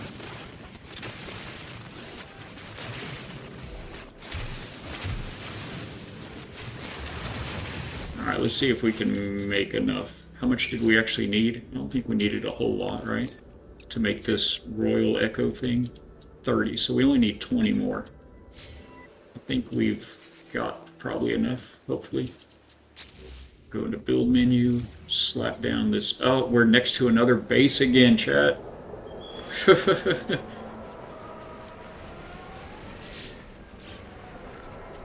Guess we're going to learn all the words that we've passed by.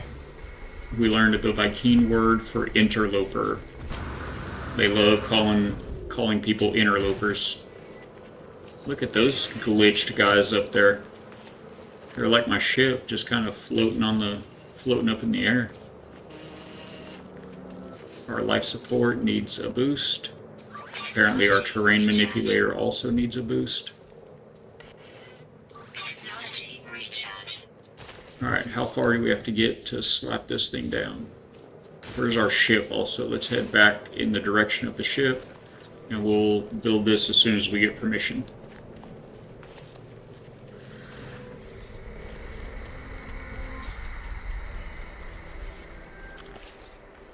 Also, some of the creatures that you find, I was about to say, what is that? It looks like a big crystal up there, but it's the top of a tree over the hill.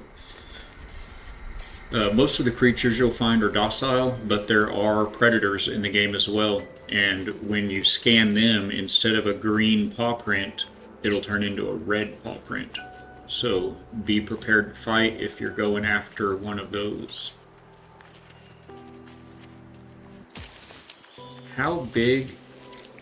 I did not see that thing there. I thought we were doing just fine, and I ran right into that evil green bean thing. Oh my word, how far do I have to get from that base? Like, I feel like we're gonna run into that other base in a minute. How far is the ship? 330. I think it's 250 units is the, I think. Let me grab these blue flowers right quick. These will give you... Ooh, close one. That's dirty, putting that right next to the deuterium. This deuterium-rich plant, it'll give you a boost to your jetpack. But the Gravitino ball will call the Sentinels. That was dirty. Alright, we got a little boost on our jetpack. Let's use it. Make up some ground. Oh, now we're right next to that other base already. Alright, let's go this way. I don't think I saw... Wait, there's another base. Let's find somewhere where there's not a base as close. So there's one... Why doesn't it tell me how far it is? That was... Where was that? It said 373, I think, that way. There's all those that way, all those that way. That one. So I guess probably west. Head west, my son. Oh, and we don't have enough oxygen now either, so we'll grab some more of that once we... I guess we'll grab some more of that right now, because there's this guy. That's a terrain manipulator. All of the hazardous plants will give you oxygen, so it's pretty rewarding. Oh, that's carbon. Are you oxygen? You're kind of a little bit of oxygen. What's that red ball? Oh, it's a that's what they look like before you get close enough to them for them to start glowing blue right next to deuterium plants.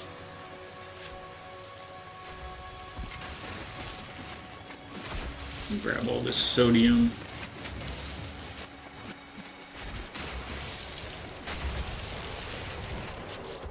With this thing back out so we can see when we can put it down. Don't need to go any farther from the ship than we have to.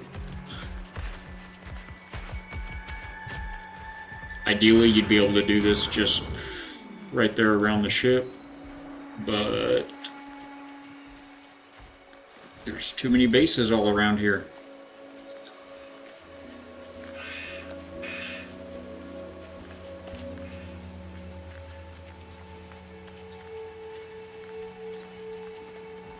This is insane. Out of stamina. And run.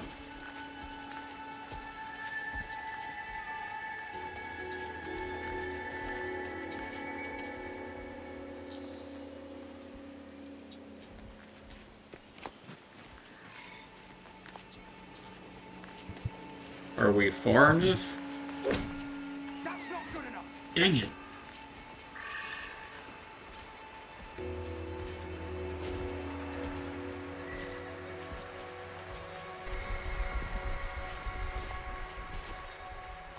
Come on. I just ran to a whole new region of the planet, and I still can't build this. There we go. Sheesh. Okay. Thank you. You gotta fill it up with either carbon or condensed carbon is more efficient. And throw that copper in there. And begin. We only needed 20, we said, right?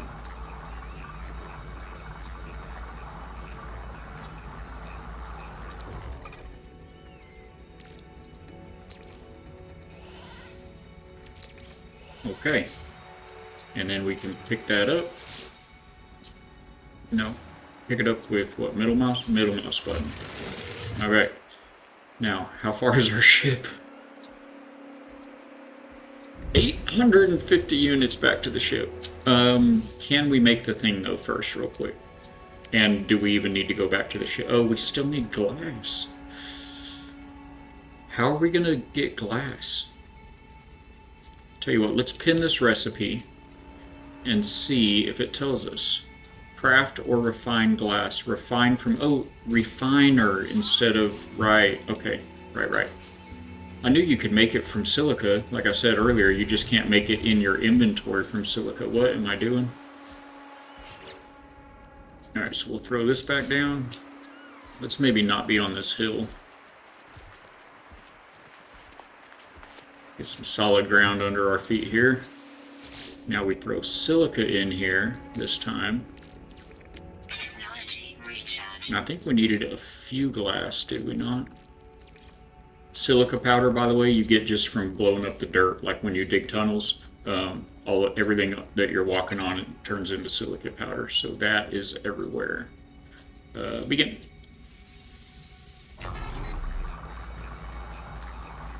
I don't know how many. Oh, gotta add right now.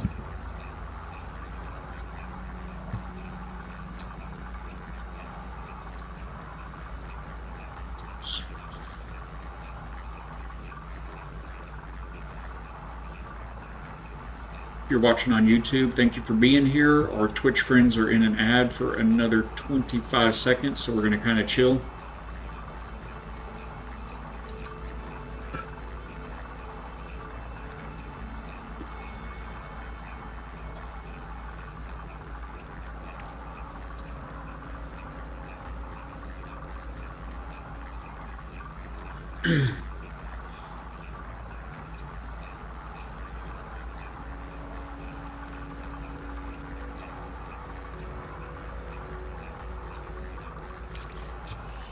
Welcome back, everybody. That's funny. I just looked over and saw the time, and I was like, oh, you know what? We're about to, I guess I missed a couple ad breaks probably. We're about to get hit with an ad. Let me go ahead and run one, and oh, y'all are in an ad already right now. Okay, sorry about that. Thank y'all for hanging in there with us.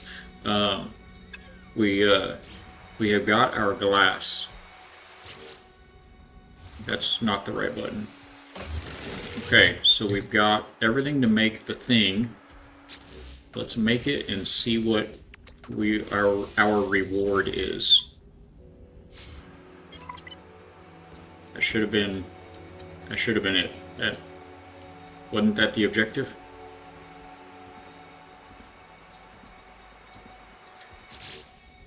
Wasn't that the objective? To live, create the soul fragments. Okay, it did say manifest the royal echo, but it's all three of them. You got to get all three of them.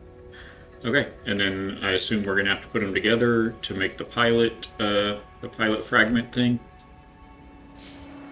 All right, so we did a little bit of prep work for the other two as well. Let's see if we can go ahead and make them. We can make that one. Oh, we can't. Oh, more chromatic metal, right?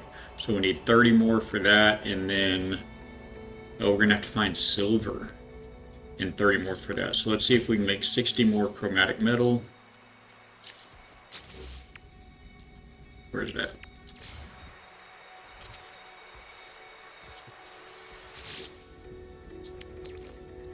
Fill her up. Technology recharge. Copper. Begin. So it looks like that's going to give us 115. We'll just go ahead and stop it at 60.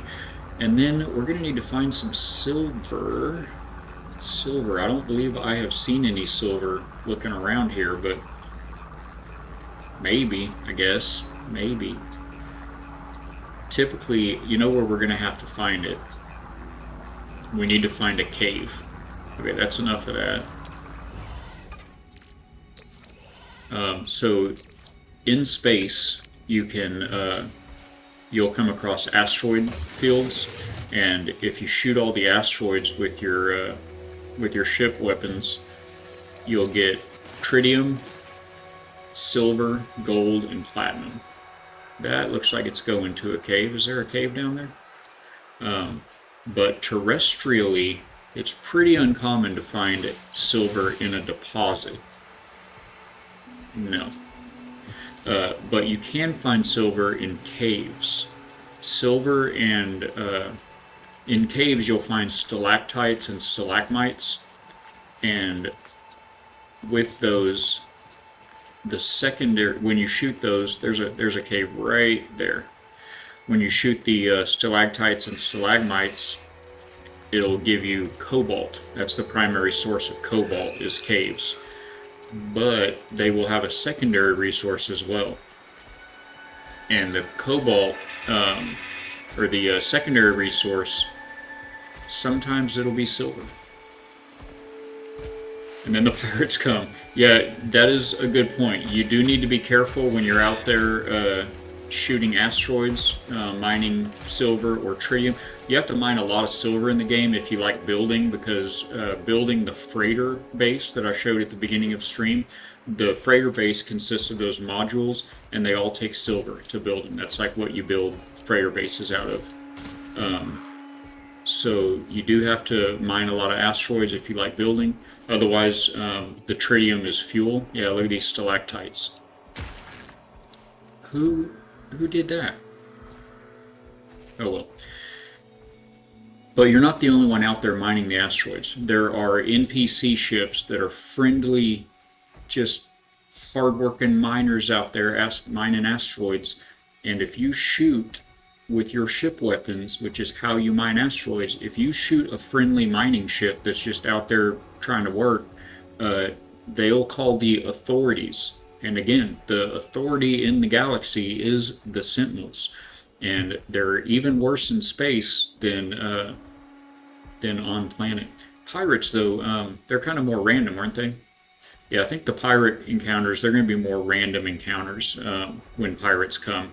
But Sentinels will come 100% of the time if you shoot friendly ships. And that could be accidentally shooting mining ships, which is easy to do. It is easy to do. Look, see, that gives us cobalt and copper on those.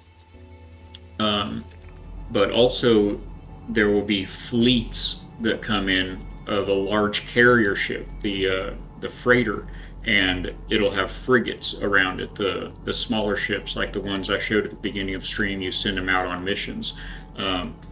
If you shoot those, it will also call the Sentinels. So shooting any ships, friendly ships, there we go, cobalt and silver, looky there. So caves for silver. That's the lesson.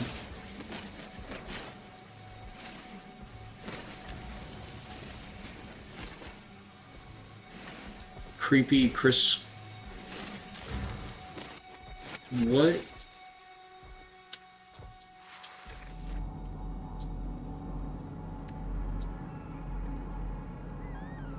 That's not right. One thing about No Man's Sky is, like I mentioned, it's so huge. A lot of the time, when you first warp into a new star system, it will be an undiscovered star system. Even after all these years, it's been, I mean, the human race of gamers will never even come close to touching exploring all of the stars and planets in this game. And it's all procedurally generated, it is what it is, but it's never going to happen. So most of the time when you go to a new system, it'll be an undiscovered system. It'll say, you discovered this. Sometimes you'll find one that says, especially here on expeditions, because again, everybody's following the same path. On an expedition, all the planets that you go to, if you're not the first, one of the first few people playing the expedition, all the planets will be already discovered. But typically, you discover the planets. And when you discover the planet, you get to name the planet if you want. It'll have a name already, but you can rename the planet. And if you do it before, let me show you here, under discoveries, you see that it shows us the animals and minerals and plants we've discovered, and this is here on Lulum, and it tells us that this planet was discovered 2 days ago by Hello Games, the developer of the game. And it has an edit button there that's grayed out. If this says that you discovered this planet, then you can click that edit button and rename the planet. Let me go back here. There we go. This is one screen back from what we were just at. This is the actual solar system here. It's called Maitsevo. And it, again, was discovered 2 days ago by Hello Games. This planet we're on is Lulum. And if you click on the planet, that's where you see this screen, what plants and animals it has on it, and the information about the sentinels and the weather and all that. But if you're the first one in the system, then you can name the system. And if you go discover the planet, you have to put feet on the planet, and you can name the planet. If you're the first one to discover plants, animals, minerals, you can name those. As long as you haven't clicked this button right here. See, this says upload. When I click upload, this will upload what you've learned, what you've scanned. It'll upload it to the universe, I guess, and it will reward you with nanites. You see, we've got 43 nanites here. I'm going to click upload all, and that's going to, what that does out at this screen, it's a shortcut. Any plants or animals or minerals or planets that you've discovered in this whole system, you can just click this one button, it'll upload them all, and now we have 397 nanites. We got 354 nanites for uploading that. Once you click upload to get those nanites, you can no longer name it. But somebody thought they were very funny, and they named the stalactite that everybody that plays this expedition is going to have to come find on this planet for the silver that we need to do what we just did. And somebody gave it a very inappropriate name, so sorry about that. I shouldn't even have double looked at it again. I wasn't sure if I saw what I thought I saw, and not cool, man. But some people's kids, right? So you'll find that you'll come across planets and animals and plants and things in the game that you read what it's called, and it's like, oh, no. Oh, I don't even know. Am I supposed to be going back to the ship? I assume I am. Let's get rewarded for that milestone first. Collect reward. We're going to get 5 ion batteries, 5 life support gels, a upgrade for our life support, and 2 upgrades and 2 for the movement for the jetpack. So that's all very good. We're going to skip that because it stays on the screen forever. Go ahead and install those upgrades. Now, when you're installing upgrades, you do want to group them next to each other. So this one right here is the actual jetpack itself, right? All of these upgrades, see how they're all yellow, bordered with yellow? If I move this one up here, it'll be bordered with yellow. It groups them if they're in adjacent squares. And if this piece right here is over here, it gives us, let's just look at the tanks for instance, 158% jetpack tank boost, 158%. We move it over here, and now it gives us, sorry, let me move it next to the other of these guys. It's still 158. That's strange. 170, 16. 170, 16. What is it boosting? 730. It boosts the actual jetpack when you group them adjacently. That's why it traces them out like that. You can see it much more clearly on scanner modules for your multi-tool. This guy here, you'll get upgrades for this that have this same little icon, and you group them and you can see it'll say this module, this upgrade adds 1000% scanning. Like when you get however much money you get, it increases it by 1000%, and then you'll put it next to another one grouped together, and it'll change that 1000% to 1500%. Or the weapon modules. Once we start getting some weapon modules, you can see this damage potential. You'll install a weapon module, and it'll make your damage potential. It'll make your damage potential go up. If you put them next to each other, it makes it go up a lot more. So. Sorry I was unable to demonstrate that. Let's get away from that little gravity storm there and finish installing these. We've got a couple of health upgrades.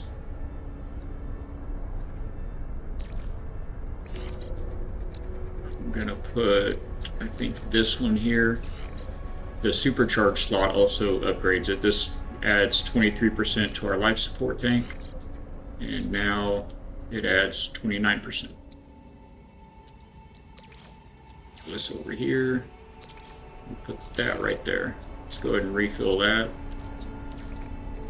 Oxygen is cheaper, and we have one more. Okay, that's good enough. That's good enough for government work. So what is our next quest, our next mission? Offer the fragments to the pilot Echo. That's what I kind of thought we were going to be doing.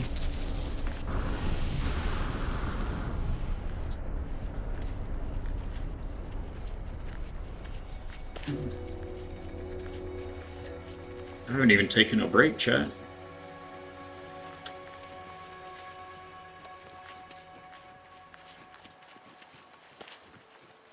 Kind of, sort of don't want to, but oh. Okay, cool. It didn't get us too bad.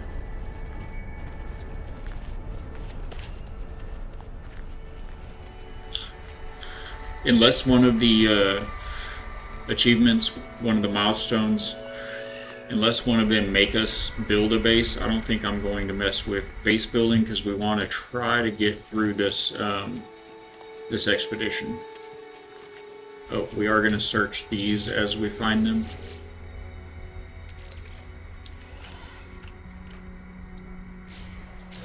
What we get? One Gek relic, okay. And this will be health, probably. Oh, carbon, excellent. Where's our ship? Where's our ship?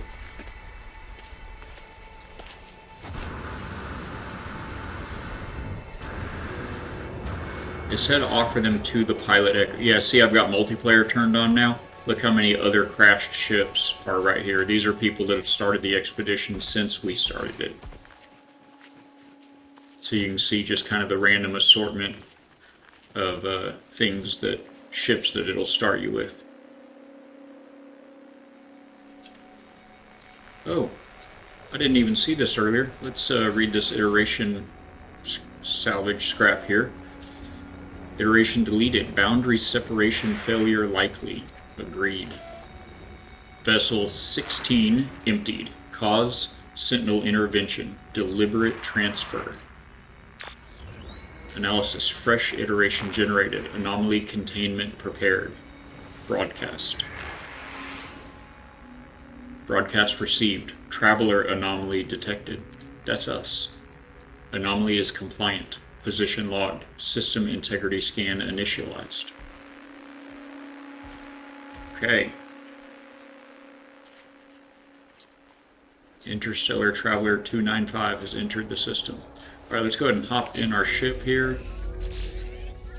And we are now getting a message. Alright, what? A fragment of the 3 boundaries are, I should not, lingering, was reclaimed. World of glass. I need return the hive. Here's some fragments for you, my friend. It is me. What happened? The ship was... Use my signature. Rest. New formula learned. Pilot signature. The final sputtering flame of a traveler's soul, bound in the remains of living creatures. This identifying signature belonged to an intact, unfragmented traveler, with equal fragments of Royal, Sage, and Weaver. It will unlock the launch thrusters of the starship Hyos of Providence. And we need a pilot echo, which we've got, and Mordite, 32 Mordite. Mordite can be gained from shooting animals. Alright, so let's go ahead and grab the reward for that. I didn't look at what it was. Alright, we got our gun, because we're going to have to go kill some animals now. Boltcaster unit, and projectile ammunition, and 50 creature pellets. Let's go. Alright, so where's that big boy? I want to find the big boy and ride him around and shoot at the little guys. You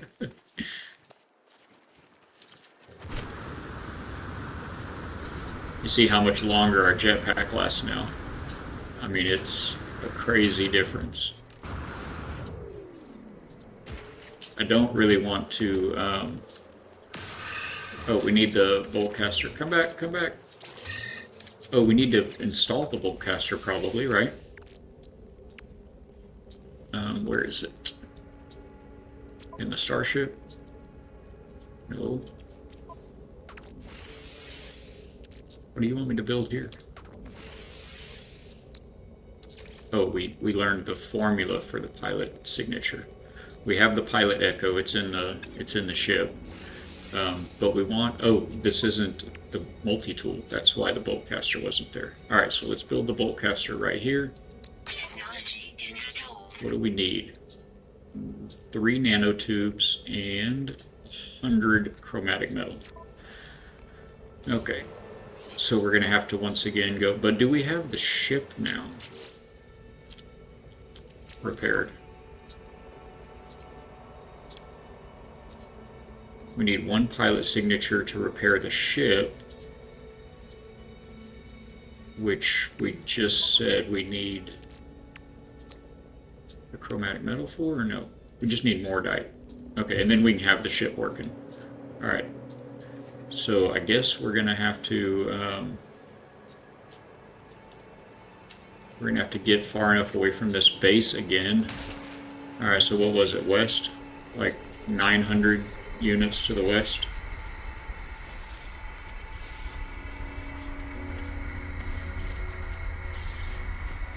I mean, you can shoot animals with the I guess let's just do that. We'll just shoot animals with the mining beam. Get the Mordite, and then we can get our ship going and fly away from all of these bases. You, sir. I'm sure you have a bunch of Mordite, but I would actually like you to be my friend. Yes. You can read all that, but we're gonna just go ahead and skip it and interact with this guy before he walks away. We're going to adopt as companion. Hey buddy, he's feeling sad. We're gonna interact with him again. And you can pat him. That'll make him not sad. Again. And he... See, now this bit here, this is new with the last update where they introduced all the traits for your companions. But he does look to still be a little hungry, so we're going to give him another treat. And he's feeling pretty good now, so let's take a ride. And we're trying to go west, sir, so I'm going to need you to go... You don't make very tight turns, do you? I know you can run fast, though. I saw you running earlier. Okay. Oh, easy. Okay. That way. There we go. Look at us go.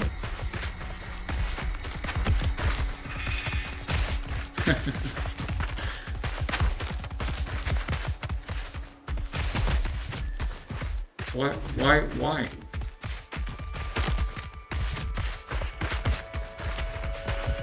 Where are you going, sir? This way. He ran out of breath.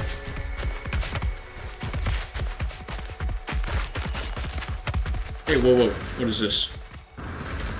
Silver? Are you kidding me? There's silver deposits on this planet. We didn't even have to go find that cave after all. That's insane.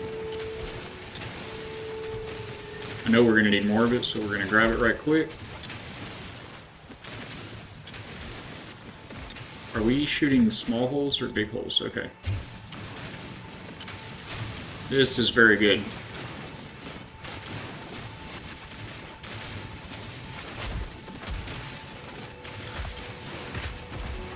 We are probably going to have to get more copper as well to make the chromatic metal for that bolt caster.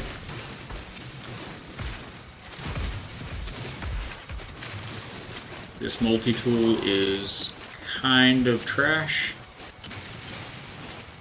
It'd be nice to get to space and potentially buy a new one. Okay, I feel like that's pretty good.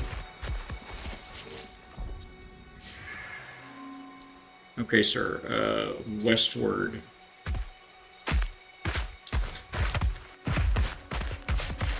West.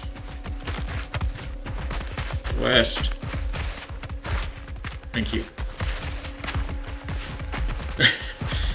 Man, this is a bumpy ride. I'm sorry, Chad.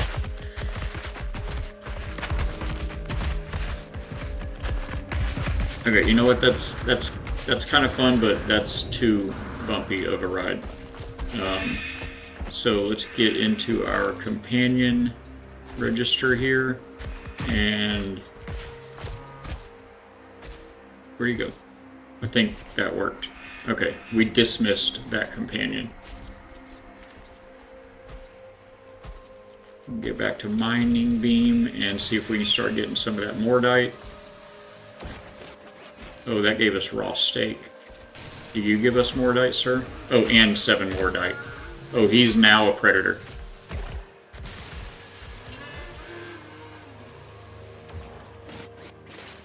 Proto sausage and Mordite.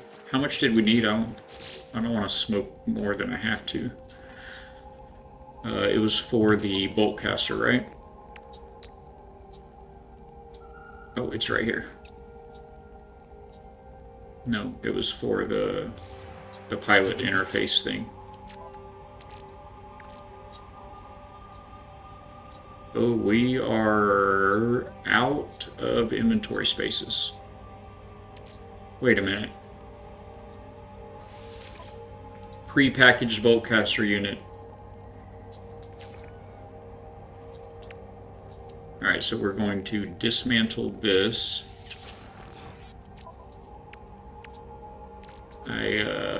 Making it harder than it's supposed to be on myself here. And we'll put that there. What? Oh, I didn't. You have to install it. You don't just pick it up and put it there. You have to E for install it. Okay, now we have a gun. Alright. And so now, how much more did we need for the pilot signature?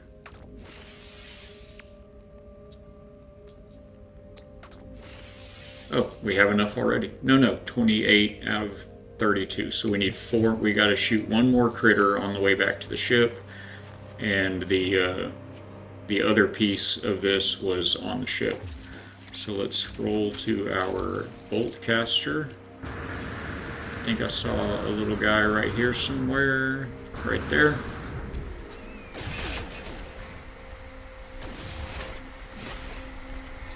Is that going to get us there? We needed 4. Yep, we got 10. Alright, let's head back to the ship. Bring it on home. And this should be all we need to take flight.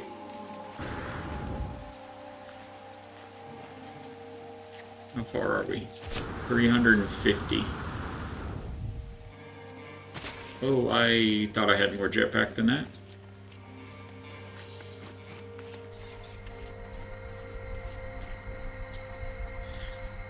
Thank the Lord for auto run, you know?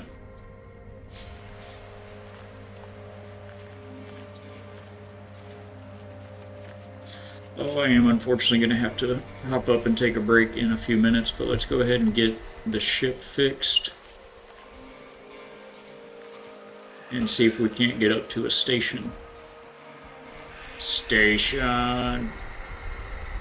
For any Bill and Ted fans out there.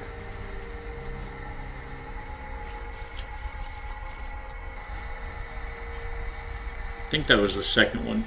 The second Bill and Ted movie. With those little alien creatures, Station.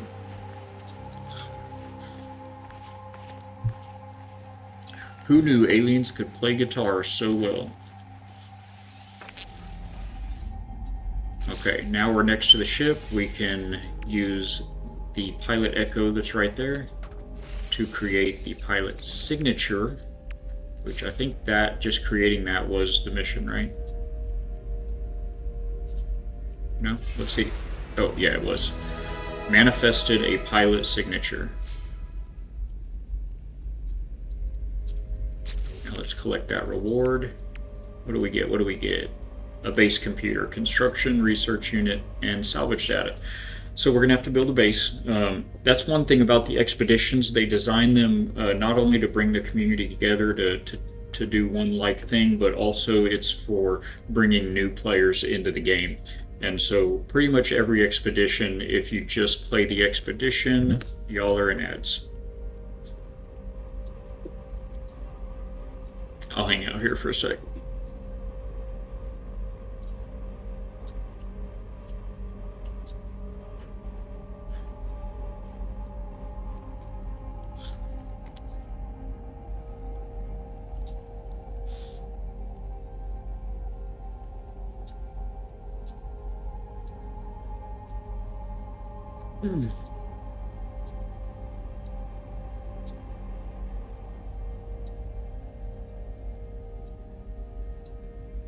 Got the ad machine rolling. It's killing me today, the ad. I'll go ahead and I think pull up the Twitch creator dashboard instead of my stream software. It'll give me a lot better idea on when those ads are coming.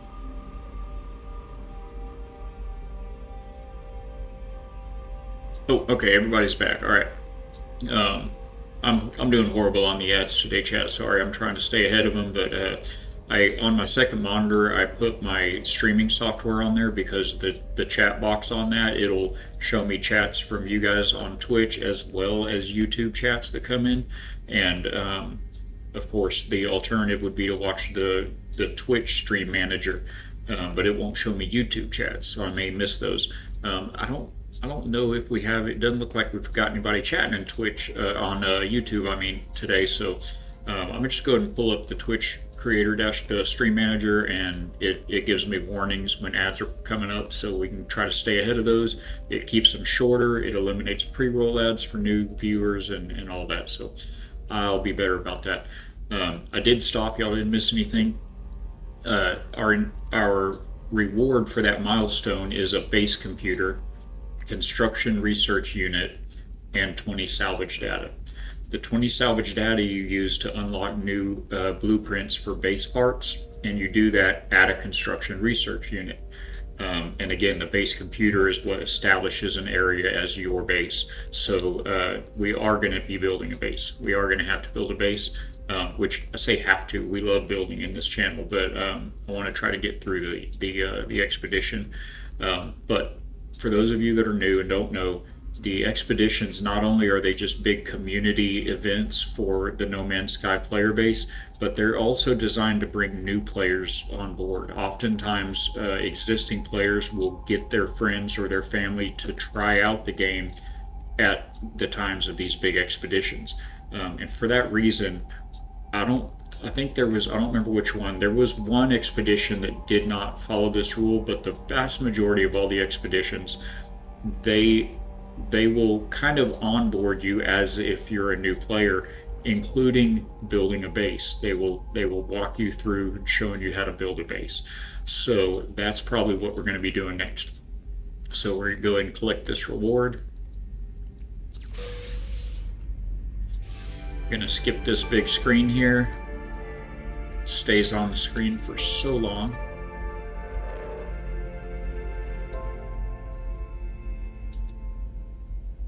And then I just want to verify that we do have... Where are my frames at?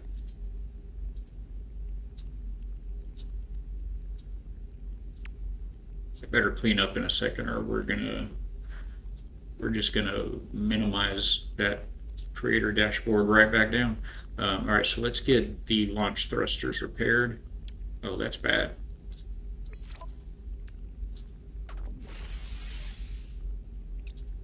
Component repaired. Let's go. Technology repaired. That noise means you're getting a call on the radio. You can press X to answer the call. In this case, it did it automatically. My ship is quiet, calm. With the repairs complete and the pilot signature registered, the dashboard is free of errors. There's no sign of the echo. Everything feels familiar. It is as though this ship has only ever been piloted by me. An incoming message announces itself on the ship communicator. Answer.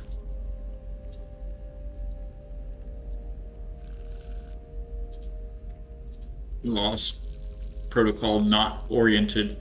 Boundaries failed. Initialize. Seek. Traveler designate. Seeking. Found. Phallic builds. Cut communication. Oh, it's the thing. It's the Skybot thing. I managed to cut the communicator. My heart races. What was that? I almost don't even want to take off now. I kind of forgot that thing is up there. We have received an anomalous transmission, which was apparently the next milestone.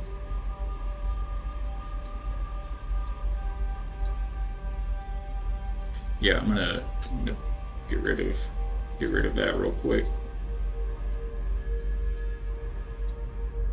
That was not helping. Yeah, that was crazy. That was killing my frames. Okay, so let me get out of here, get into here, and contact, collect reward. Starship launch fuel, prepackaged infra knife accelerator unit. That's one of the many ship weapons. It's the best. It's my favorite. and powerful starship shield upgrade times 2. We'll take it. Let's go. They want us to battle. Joy Ritter, how are you doing? Hi. Welcome to the factory, ma'am. Good to see you over there. This expedition has so far been pretty standard, what you'd expect from expeditions, but that thing in the sky is anything but standard. Anything but standard. All right, let's look at what the next step is. I feel like I know. Investigate the object in the sky. Approach the object in the sky. We're going to get 5 repair kits, a Supreme Defensive Systems upgrade, and a Supreme Bolt Caster upgrade. That's all going to be very good. But first, let's install our ship upgrades that we just got. They're going to be pretty crucial.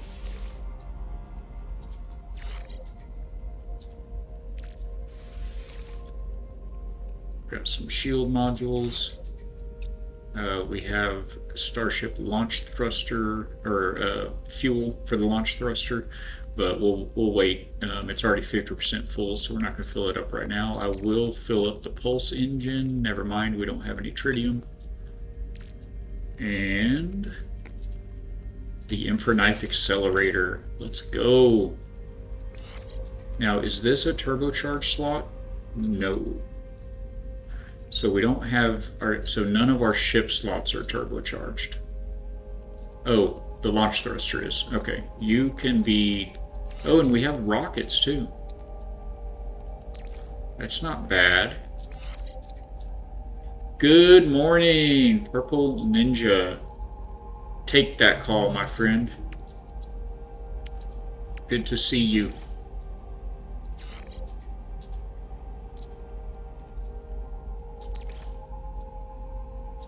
Joy, if you're wondering, we're streaming out to YouTube as well as Twitch, where our primary platform is over on Twitch. So feel free to pop over there if you do that and join in on the conversation. We've got lots of neat channel point redemptions and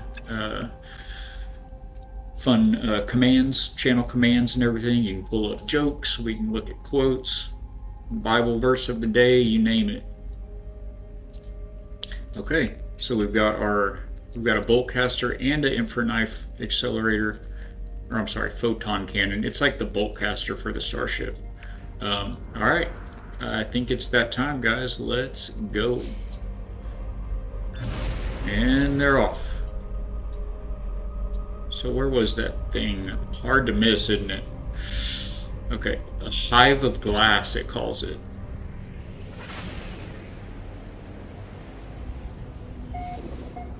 So if you go straight up away from the planet, it'll get you into space.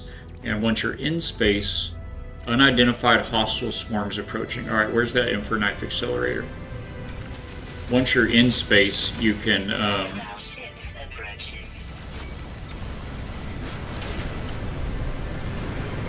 use your. This is insane. These swarms.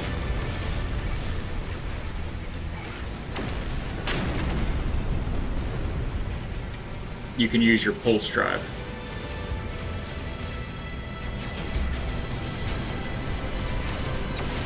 And this may go without saying, but if you slow down, you can turn tighter, and if you speed up, well, you don't turn as tight, but you can catch up with things that are running away from you. Fly, otter, fly. Oh, we didn't rename the ship. We are going to want to rename that ship. You'll always have fun if you ever do any ship battle on planet in atmosphere, because in order. Oh, okay. Look, this is for Big Davy. Let me disengage here. You see this fleet over here? These are friendlies. These are friendly. Okay, we're re-engaging. Those are friendly freighter fleets. And oh my word. Had to recharge the shield there. That hit hard. They all combined their little lasers into like one super laser. Anyway, if you accidentally shoot them, it'll call the system authorities, which are the Sentinels.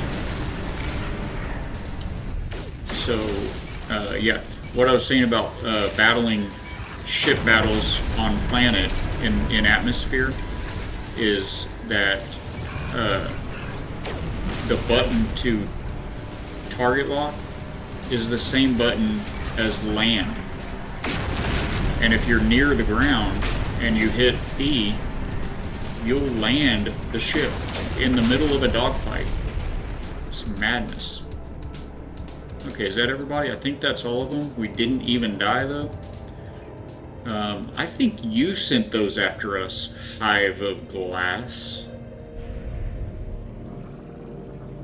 Ballot builds destroyed a swarm. Let's go. Luckily, that target lock was locking onto like the whole swarm. So as I was killing one, it was still locking onto the swarm as a whole. So that was very good. Here's your pulse drive. Oh, unsafe trajectory.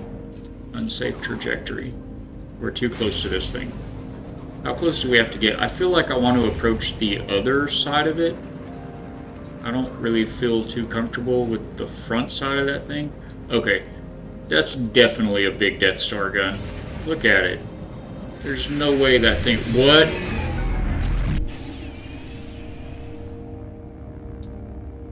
Okay, I thought it was about to like blow this planet up. It just disappeared.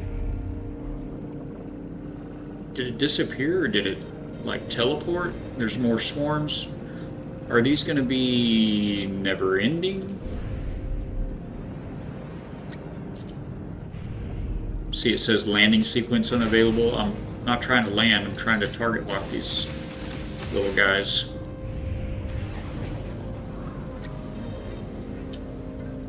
Why is it not telling me target lock engaged? I don't really want to go that way and shoot those. Alright, let's go ahead and see if we can get in front of them and then turn around.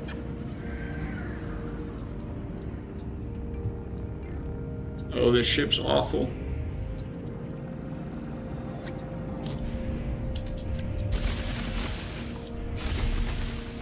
Hostile ships approaching. Yes, I'm aware. It is trying to make us shoot that fleet accidentally, I swear. Catch up. So that thing disappeared, but I don't think it gave us the objective. We were supposed to approach the object in the sky. Well, I mean, didn't we approach it? Did it not count because I got scared and wanted to approach from the side? Where's our target? Oh, this ship is trash.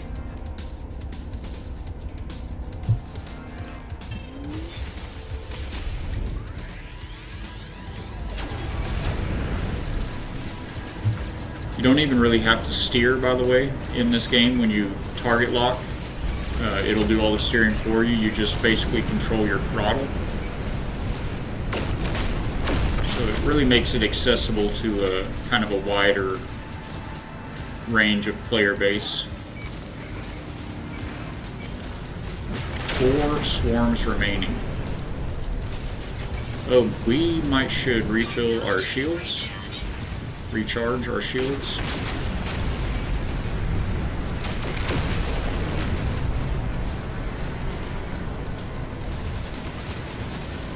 They are fast little buggers.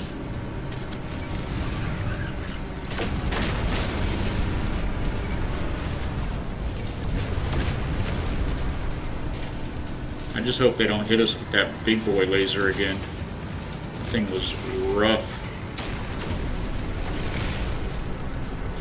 I mean, we're doing it. We're making progress.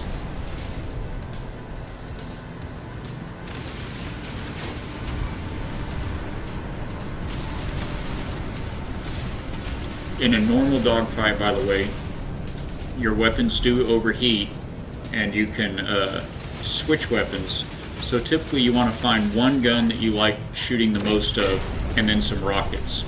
And, well, there's a strat to have two different main weapons actually, because a lot of ships will be shielded, and you've got one gun to take down shields, then you switch to one that does damage, like to the armor, and then have your rockets after that, so that, oh my goodness,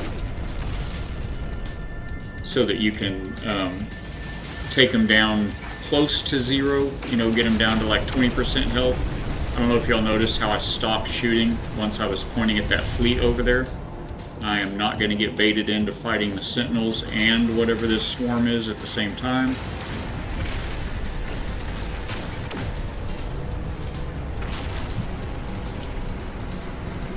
Speed up, slow down, speed up. It still says 4 swarms remaining. That's not accurate, right? Oh, we're getting a call. Traveler friend, are you safe? We are reading large dark signals, Nada and I. Oh, it's Polo! It is familiar signal, but, well, are you safe? Nada and Polo run the anomaly. Tell about Hive of Glass. I describe my brief encounter with Hive of Glass and the swarm of ships it left behind to pursue me. Please, friend, do not be like that. Do not be so brave. This thing, it cannot be safe. Polo shakes their head, though the hint of a smile plays at the corner of their beak. And these small swarms, they say they released an essence, a substance, something physical? This I would like to learn more from. He is all about engineering and experimentations. So tell about fragmentation. Tell about pilot signature. We'll do fragmentation, since we seem to be fragmented as well. I try to describe the vision I had before waking, though I find the details slipping from my memory. A sense of being questioned, assessed. Something about a royal fragment? Polo squints at me through the communicator. I know, I can see. You are fragmented, all of you. Tell about the pilot signature. I explain about the apparition in my ship and how I reforged their data into a new pilot signature. Your ship did not see you as you? This Echo friend, they are not when or where they should be. But I am happy they wanted to help. Traveler has always been kind. I think it is time for you to be here. Come to the anomaly, friend. Our home is a place of safety. Yes, do not mind if I do at all. Thank you, sir. Do not have to tell me twice. And with that, chat, this is going to be the best time to get up and see if you can touch that ceiling yet. Touch your toes. I'm going to refill my drink and go flip up on my inversion table for just a couple of minutes. So we're going to take 5. If you're all stretched out and all filled up on your drinks, we'll be putting up the word game. So we can have a little fun with that while we're off, and I'll be back on the other side here in about 5 minutes. Love you guys. Thank you all for hanging out, and we'll see you soon.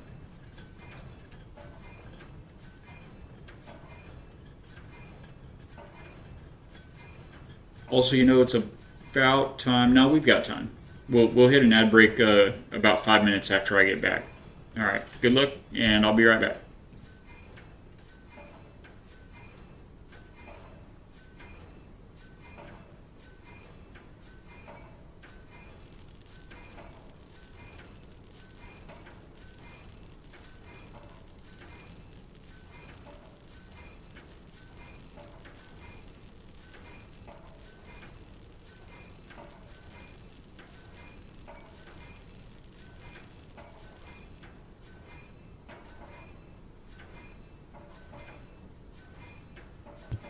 Purple, I see that 15 stream streak. Come on, let's go. And yeah, drive safe, man. Drive safe.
All right. Everybody here, everybody whole. Thank y'all for hanging out, sticking with us. Oh, that feels good. If you guys don't know Purple Ninja, by the way, go get that man. Check him out, give him a follow. He's a fantastic friend of the channel, another family-friendly Christian gaming streamer, and he's a lot of fun. Also, the most powerful mustache you will find on the internet, so definitely check out Purple Ninja. And we're going to just get right back into the swarm here. So we made it to the anomaly, and we're going to go ahead and empty our pockets because I'm going to go get our stuff out of the terminal. So let's get this stuff transferred over to our starship.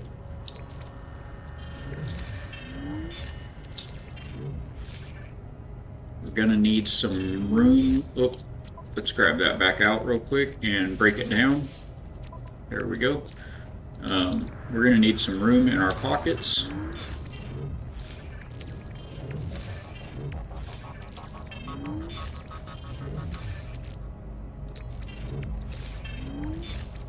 I don't remember exactly how much stuff we had, but all of this stuff will be right here in our ship when we're... Well, there'll be that much then. Alright, so let's see. We want one... We'll grab at least one thing back out. Yeah, that'll work. You know what? We kind of want that too. Okay, and then we'll drop the gunk, the goop. And you can sort your inventories just that easy. You can sort them by type, color, or name, or value if you're looking to sell things. Okay, let's do it. We have made it to the anomaly. Also, what are we doing? We've got a reward here. We're going to get 5 repair kits, and we went over this, the defense and boltcaster upgrades. I'll go ahead and skip this screen. At least our ship matches our personage. Alright, let's get those installed, those bits that we just got. We got the upgrade for our gun. Another upgrade for our gun. Let's see which one of these actually is better. We're going to want the better one in the turbocharged slot. This does 2% damage, 1.3 shots per burst, 1 shot per burst, 1% damage. It gives 8 clip size, and this does not give it. So this one boosts, it's better on damage and shots per burst. It increases the fire rate, the other one increases the clip size. I think we'll boost that one. Alright. Can we make this yet? We need a wiring loom, so I know where to find one. Oh, we've got a ship upgrade too, right? Oh, it's not for the ship, it's for our personal shield. Excellent. Very good.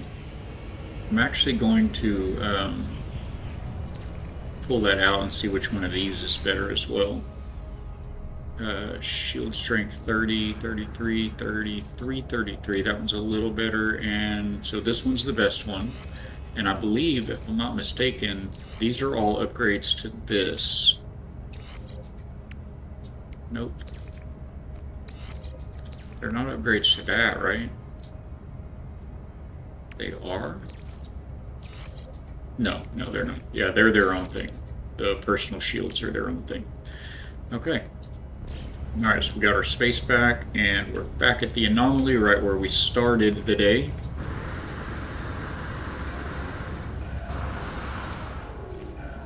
So let's get over here and get our stuff that we brought with us.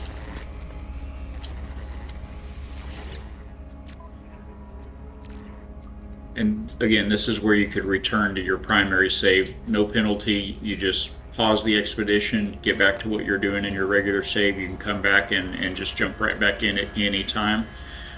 Do we have enough? What I really want to know, it looks like we do have enough to create a copy of our multi-tool, which we're probably going to do that, but not our ship. So maybe we can earn some nanites, and we'll see how that goes. Alright, so let's start getting all of this. Hopefully we'll have enough pocket space to get it all. At least those wiring looms for sure.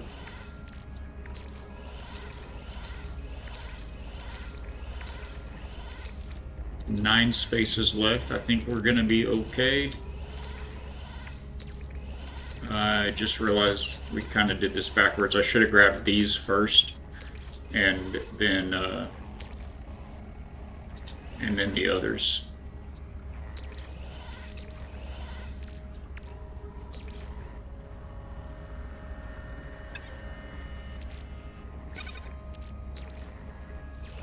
Okay, let's do a little work here. See about upgrading some of this. I don't really need the mining beam upgraded as much as, well, yeah, we do like it to be upgraded actually. So that's all mining beam, this is all bolt caster. Let's move this guy, we can't move him. Oh, I hit the wrong button. We need to, oh, we can build it though. We can build it now. So now we'll have that personal force field available, and we can now move it. Because I think we had one more. Yeah, I'm aware. We'll look at those in a bit. These are mining beam upgrades, which we already got. It gave us 2 of them, so that's good. Let's see. We've got, which ones are the better ones?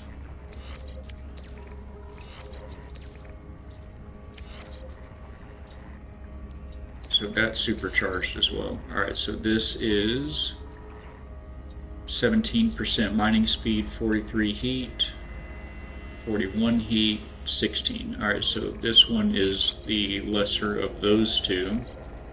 So we'll put it there. And then we have one more, yes. This is going to overcharge it. Oh, it didn't overcharge it. 48, 20 mining speed. I think that's the best one.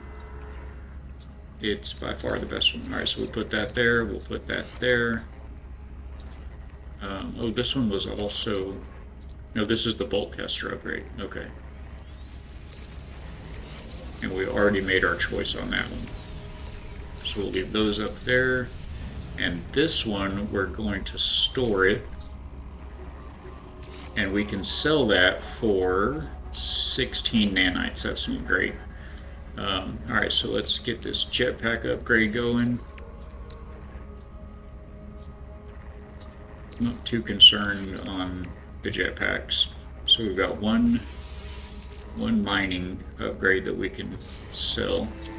And then we have, let's see, one more. This is for the health, so let's move this guy over here. Install that right there. Oh, install that right there.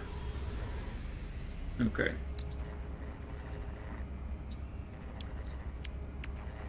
Do a little, oh, that's a supercharge too.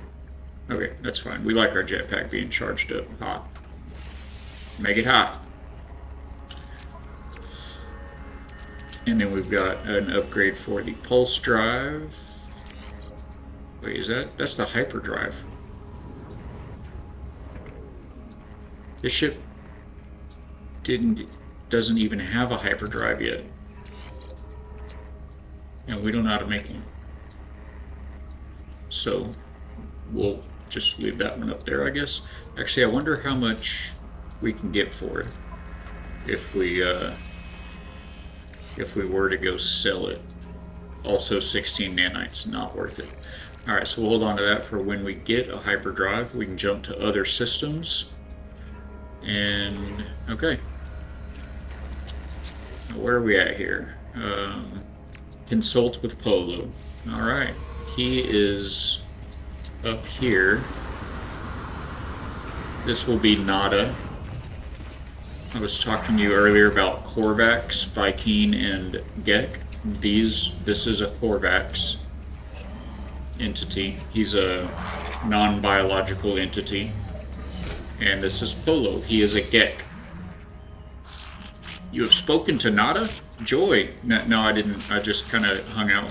I looked him up and down. New arrivals, new friends. Um, this is actually based on where I'm at in the storyline. So I'm just gonna leave and get the reward, hopefully, for talking to Polo. Yes, no. Got dog hair in my nose. I was getting some puppy love on break. Let's take a look at this again. Consult Polo about the Hive of Glass. That wasn't an option.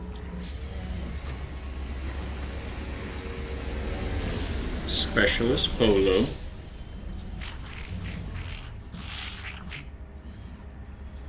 These are not talking about the Hive of Glass. I don't want to go to an Atlas station. I want to talk to you about the Hive of Glass. What's going on? Is my expedition buggied? I didn't leave the expedition over here, did I? It would normally go to like a whole loading screen. No, I'm still in the expedition. Return to primary save. Oh, let's create a copy of the multi-tool if we can. Oh, wow. We are not anywhere near being able to do that. Wouldn't that be nice, though? Big Davey, if you're still hanging out, I know you're in and out a lot. That's the staff that I have from my other game. This is my Odin staff. And it's got all of the everythings on it. These upgrades for the scanner, see this 5,000% bonuses, 5,000, 5,000. So between the three of them, I've got like 15,000% bonus. So every time I scan a creature, I'm getting like, a couple 100,000 units every time. So we can't do that, and it's not even giving us the option to create a copy of our ship. That seems odd to me. But what's even odder is that it won't let us talk to Polo about... Oh, he did say you spoke with Nada, yes. Maybe it wants us to talk to Nada first.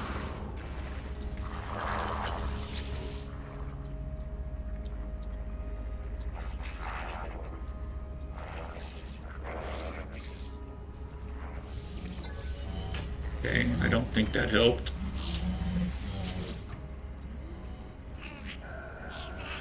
Okay, we're stuck in a loop here. Let's see what it says if we view the details. Consult Specialist Polo about the Hive of Glass. In space, summon the anomaly from the quick menu. Also, can we get rid of that? No? Okay. Shoot, I don't know. Do we need to just... Spear is probably a long time ago. I'm just now seeing your clock in. Good man, sorry about that. I missed that. Yep, 3 hours ago. Excellent. Right on top of things today. So...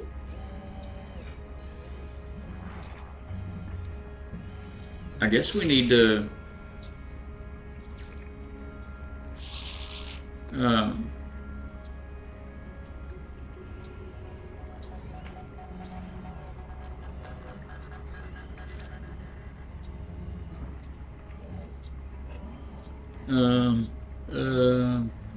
I guess we need to like maybe try to switch out of, go back to our primary save and come back into it. See if it'll trigger it. I mean, I can try just leaving the anomaly and coming back in first, but I have my doubts.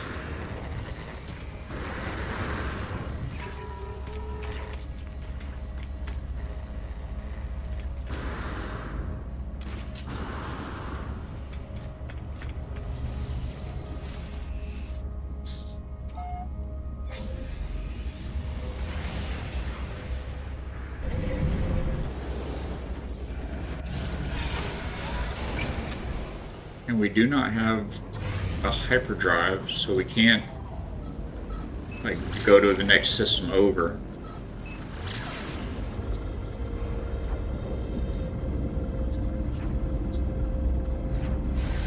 I'm just kind of getting away from where we were a little bit there for a second. I mean, it shows the waypoint for it there. It says Specialist Polo for the Stratagem milestone. Oh, it said bring him a sample of the corrupted Iger. Right there. Let me see if I can pull that back up. Bring them a sample of corrupted Iger. Okay. Probably because I didn't have that in my pocket. I think I put it back on the ship. Yep, sure did. Okay, so we'll put that in our pocket and then go talk to Polo. So if you guys get into this expedition after we're doing it, well, let's see if we can get some nanites right here on the way by. You can always go talk to Helios over here on the right side of the anomaly and tell him about what you've seen, and he'll just be so happy. You still roam the boundaries of this universe. How I envy you. My time out in reality has long passed, but I do so miss it. Perhaps you might help an old soul and share the things you've seen. My heart aches for flowers, for plants. Have you any data? We can give them data on flora. Thank you, little one. You have no idea what this means to me. Please, take these nanites. They are nothing, but they are all I have now. So we got 15. Sometimes you'll get a few hundred nanites. And then Ares will also kind of give you the same thing. Traveler hopes to make progress. Traveler tests themselves. I will help. An exchange. Progress for progress. Or wealth, perhaps. Experience or materials. Both valid. Today, gold nuggets. I have no new milestones, and I have no gold nuggets. What is purchase upgrades? Has that always been an option here? I don't recall that being an option here. Strange. Okay, here we come, Polo.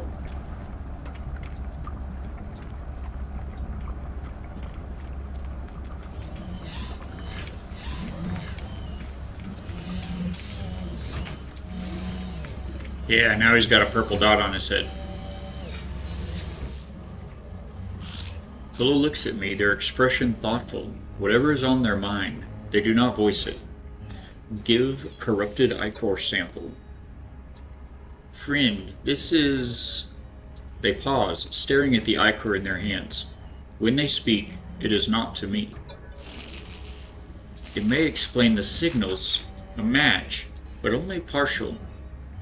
The Gek takes a deep breath. They smile broadly, as though to reassure me. Thank you, friend. I will take some time with this. It is in my mind now. Cast it from yours. Ask about the swarms. Yes, we have seen the swarm evidence too. Shadows across the loom. These swarmers are many, expendable.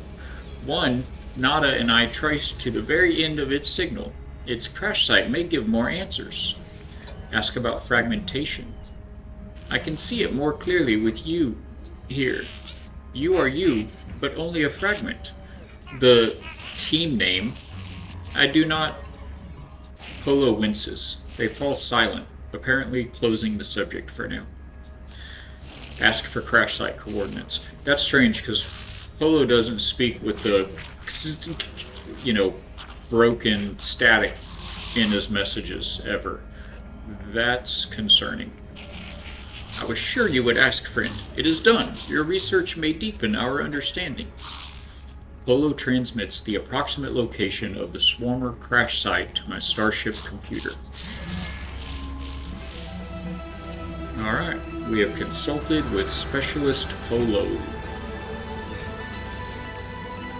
And we get the hyperdrive, prepackaged hyperdrive unit, and 5 warp cells to fuel it. Apparently, the crash site is not in this system. And that completes phase 1 of the expedition, which will give us a grand phase reward. In this case, it's plans for Royals poster, Sages poster, and Weavers poster, as well as the flag pack for Royals. Excellent. None of those things are going to be in your inventory things, so I think we're fine on that.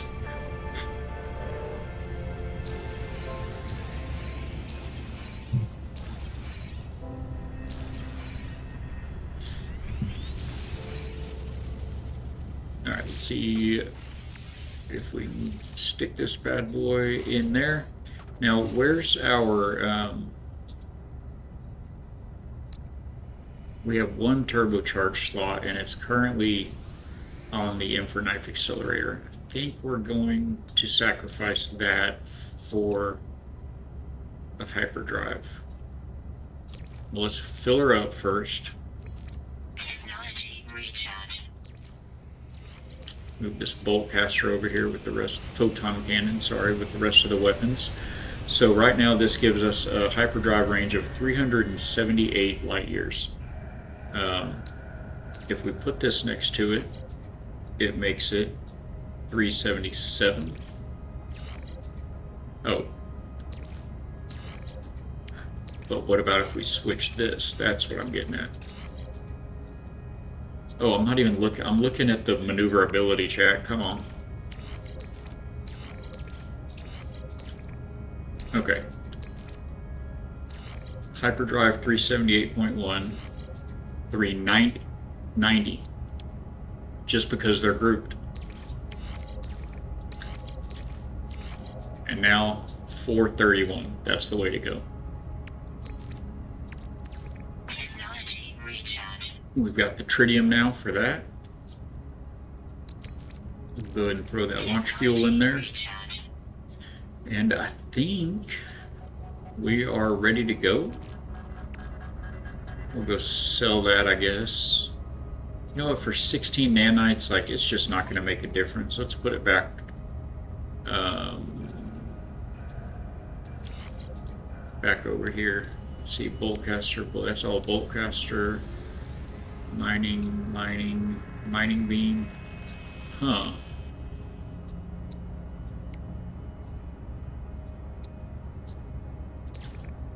I guess we're gonna put the mining beam on super duper charge. Kind of rather have the bolt caster if we have to have one of them like crazy overcharged. I'd kind of rather be the bolt caster.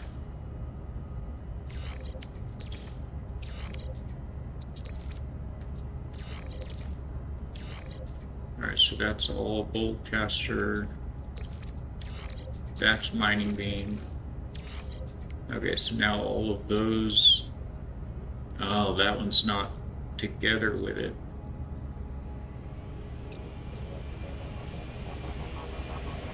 It's hard to see when they're on the. It's hard to see what colors are what. Yeah, we're just gonna call that good. Okay, and that's the advanced mining laser. All right, gonna call that good. What's next? Phase 2, Roger. Investigate the crashed swarmer. Let's get it.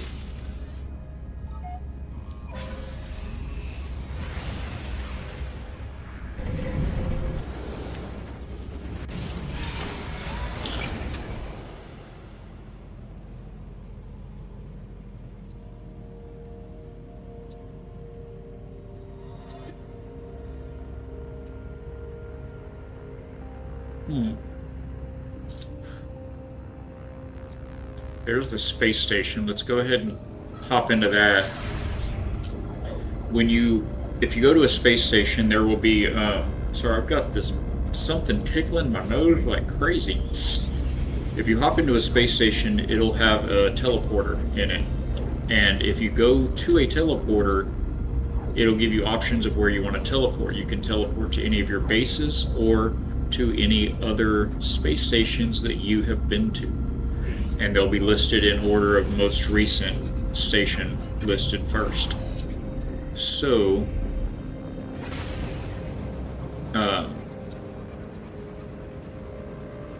anytime you enter a new system, hit the space station first.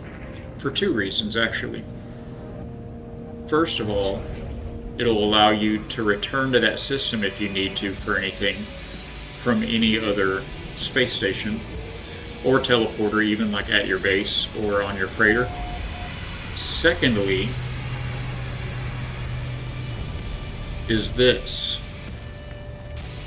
You want to hit the space stations because each one, the first time you go there, will have this exosuit upgrade right here. And this is going to expand your exosuit inventory. You can either expand your cargo or you can select a different spot and expand your technology slots. We're going to go with cargo right now.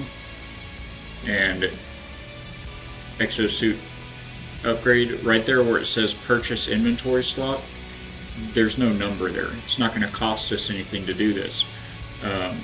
Otherwise, every other time you come here, it will cost you, and each one gets more and more and more expensive. So you definitely want to pop into those.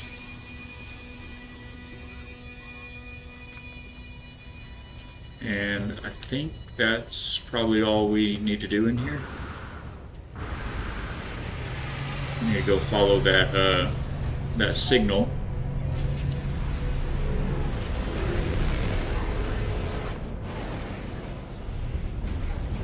So we'll bring up our galaxy map now that we're in space. And take a look right there where Polo is sending us.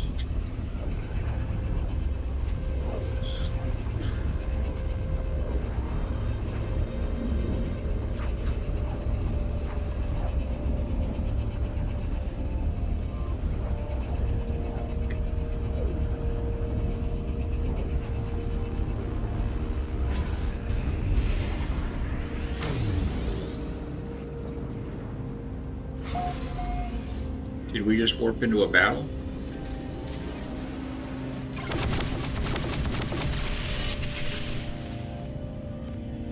Ooh, he's here. He's here? Alright, let's hit the space station. As I just mentioned, it's always what you want to do first.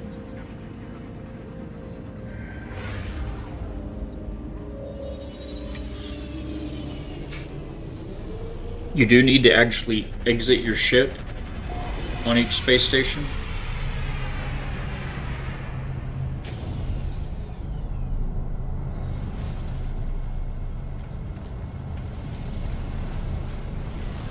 For it to register that you've been to that station.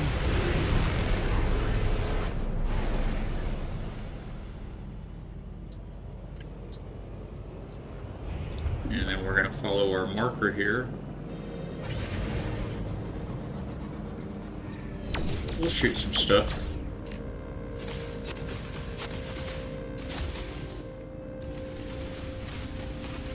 Tritium. Actually, I just remembered we're very well stocked up on all this stuff, aren't we? That tritium go right here. Let's go ahead and sort this. That needs to be on the ship. I thought we already had hypercores. Ah. Well, this needs to go in our pocket. That needs to go in our pocket.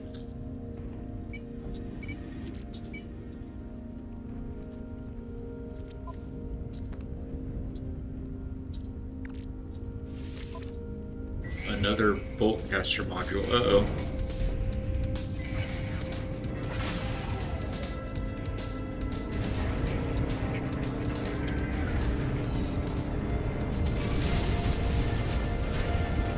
Sounded like pirates, but I didn't see anything on the radar or anywhere else. So let's just head to this waypoint here right quick.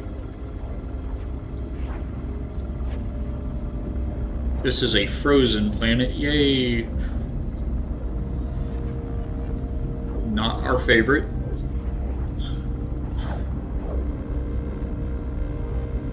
I don't know what is in my nose.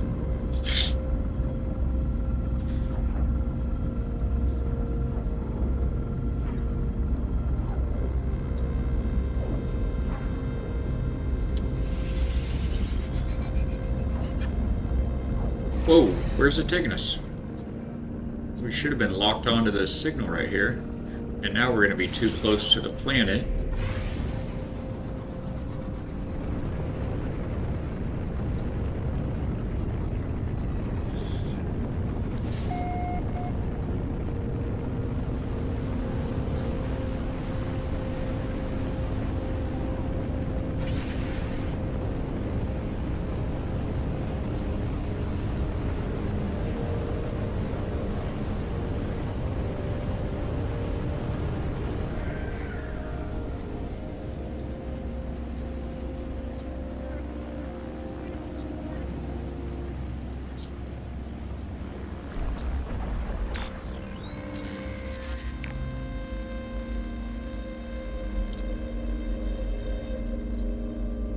Can I land?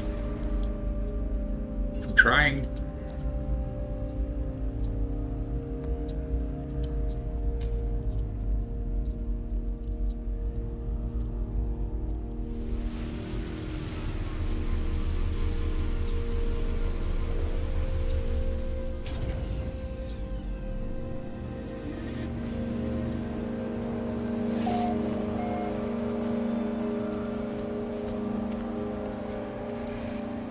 Where was that ship? That's my ship. Oh, there it is. Wait. Was it?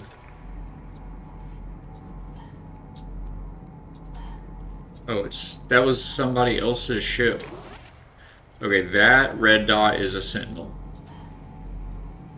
What is that? Oh, that's a sentinel? Ground protection falling. Yes, it's very cold out here.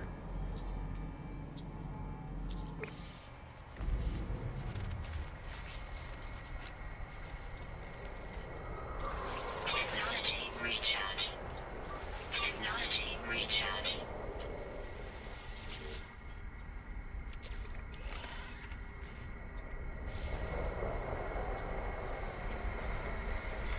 What did we get? Weather warning.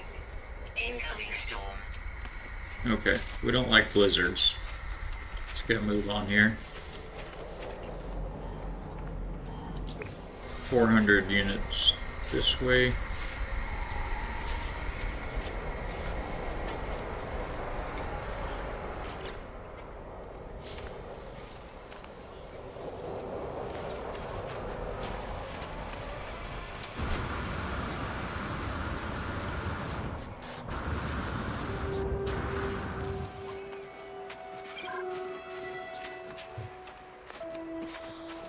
New entry unlocked vehicles. If you needed a guide for vehicles, there it was for you. Man, there are a lot of sentinels here. What's the story with sentinels here? Corrupted, it says.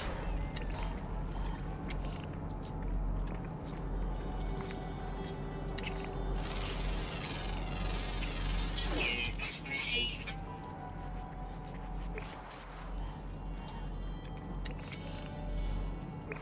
I'm not going to worry too much about scanning right now. 127 units this way. Ground protection falling. Somebody's been doing battle right here. Inventory full. Oh no.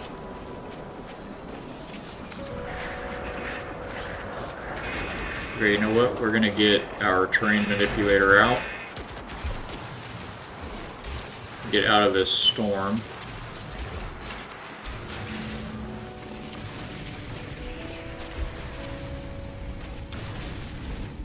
And mark our entrance this time.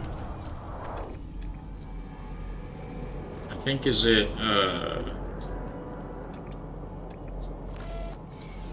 middle mount right? E. Okay.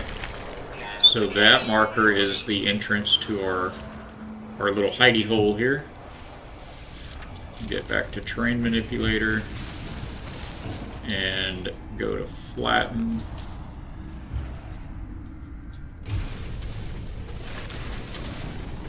Give us a little bit of room to work with here.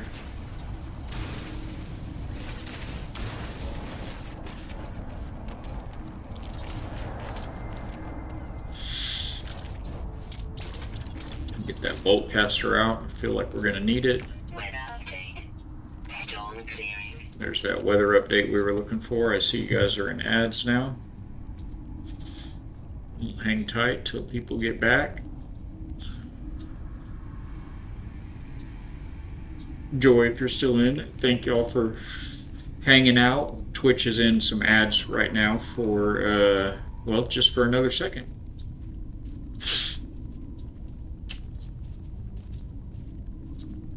And just like that, we're all back together. Let's go. The storm has cleared. We've got our little hidey hole room cleared out here. And we're going to go up here with our bolt caster and see what's cracking.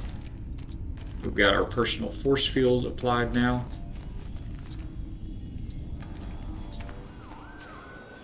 So hopefully... Inventory full. Oh... You know what? We can destroy a few things. That junk metal. This extra bolt caster module, I don't think we have room for it, right? No, we do have a little bit of space.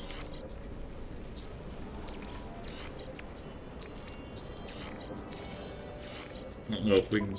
I feel like it's probably going to overcharge it. You can only put so many upgrades for something in. There it is. It's overcharged. So this is 1% damage, 6% fire rate. That's supercharged, so it's hard to say. We'll just dismantle this one.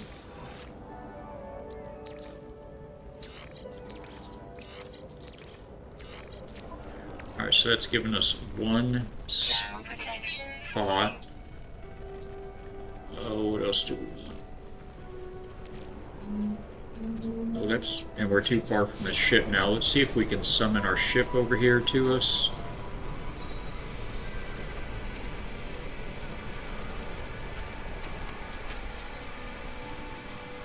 Oh, it was... you got it there. There we go. You gotta wait till that projection is green, and then you can summon your ship.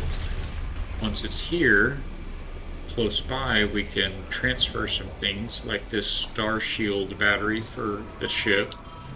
We only have 2 empty spots in the ship. This is another bolt caster module we can't use, so hate to do it, but we're going to destroy that. And oh no, oh, repair kits. These belong on the ship as well. Full damage detected. Okay, we need to refill this immediately, if not sooner. Quality recharge. Alright. Oh, Corrupt Swarm is on alert.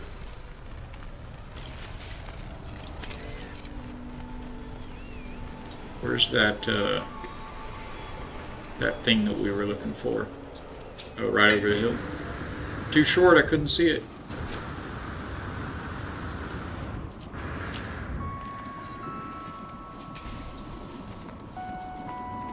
Alright, what do we got going here? Swarm wreckage. The swarmer twitches helplessly, looping its final moments. There is nothing threatening about it now. Touch the ship. I reach out and touch the ship. As I lift my hand, a string of gooey ichor stretches between my fingertips and the hull. The coppery smell of the swarmer fluid is intoxicating. The swarmer shell must be overflowing with it. Okay. Thermal protection falling. Found a fallen swarmer. Let's go get in our ship. Where's... there it is.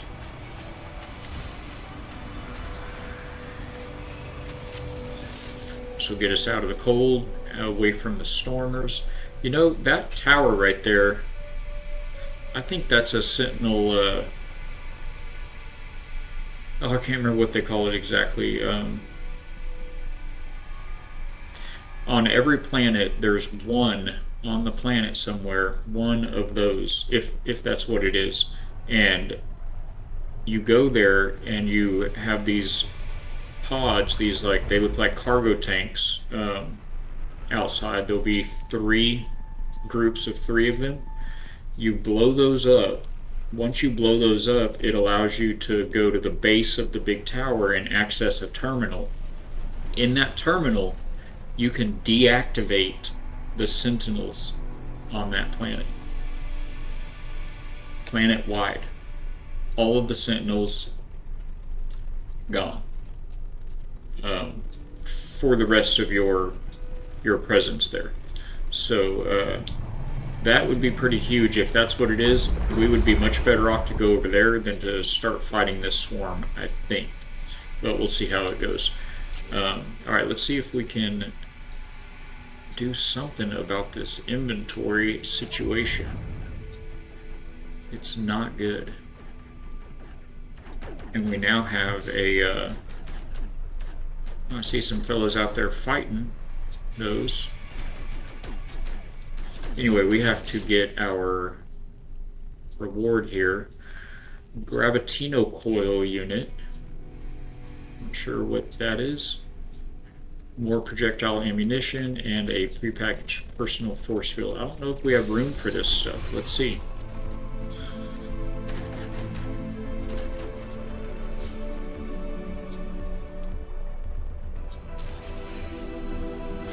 Install a Gravitino coil to dismantle the swarmer wreckage. Install the packaged coil in the multi-tool inventory, which I think is also full since we've got all our upgrades. We have 1 space. Gravitino coil unit. Check. And we need to fill it up with ferrite. Technology recharge. Gravitino coil. This remarkable technology transforms the multi-tool into a powerful kinetic manipulator, capable of attracting and repelling industrial waste via a localized magnetic field. Okay, I forgot if that's what it was called. It's the gravity gun. Access the Gravitino coil. Yes, yes. Attract with right click, repel with left click, or gently released with right click. Okay. What else did it fill our pockets with? The personal force field.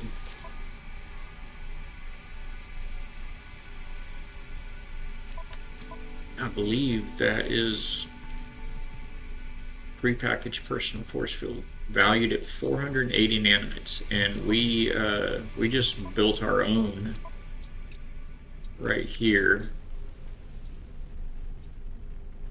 So we're gonna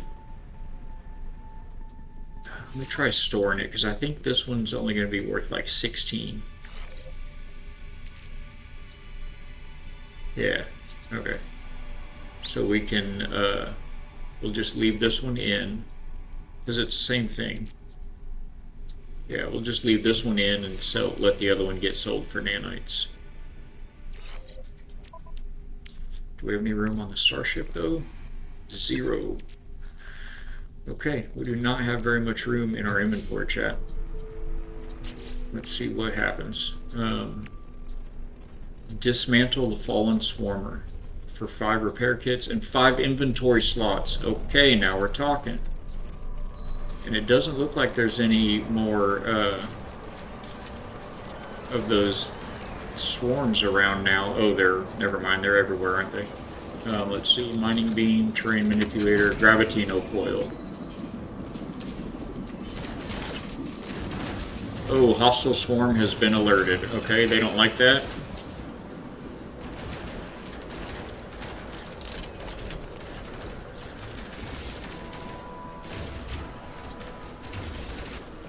What is going on with the bolt caster? There we go. Thermal protection fully. There are so many.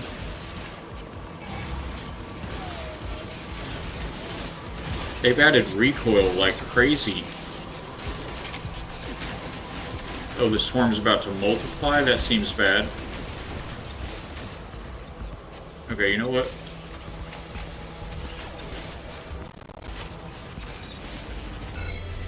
I do. I know what.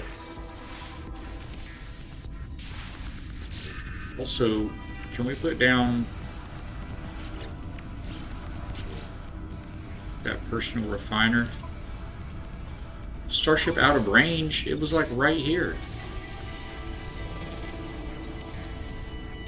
It's how close do we have to be to it, right? Alright,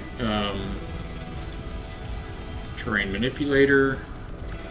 We make tunnel.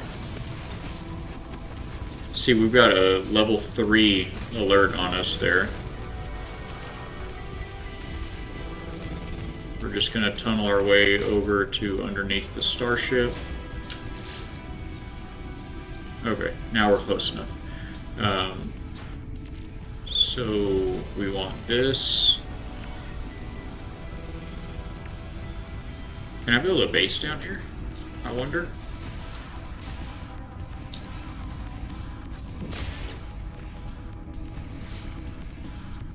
Yep. That seems great. So you interact with your base computer and it'll check and see if there's any other bases around. Oh. There is one here. Okay.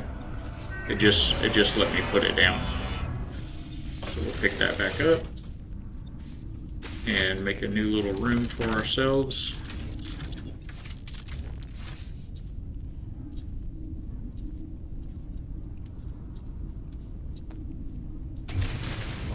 Make sure we're not busting through the top side there.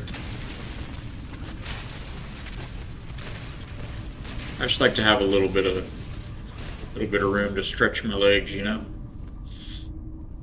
Okay. Now let's put down a refiner.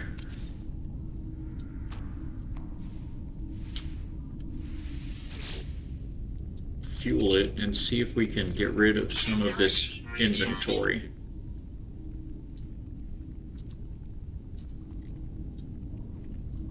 Like the rusted metal will turn into ferrite. While that's working, let's see what else we got. I guess we can put this computer back on the starship. Where's it at?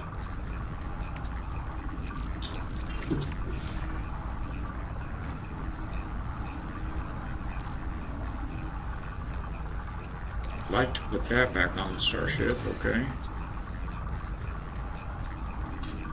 And then we can process, oh, we have so much copper now because I've picked everything up from the anomaly.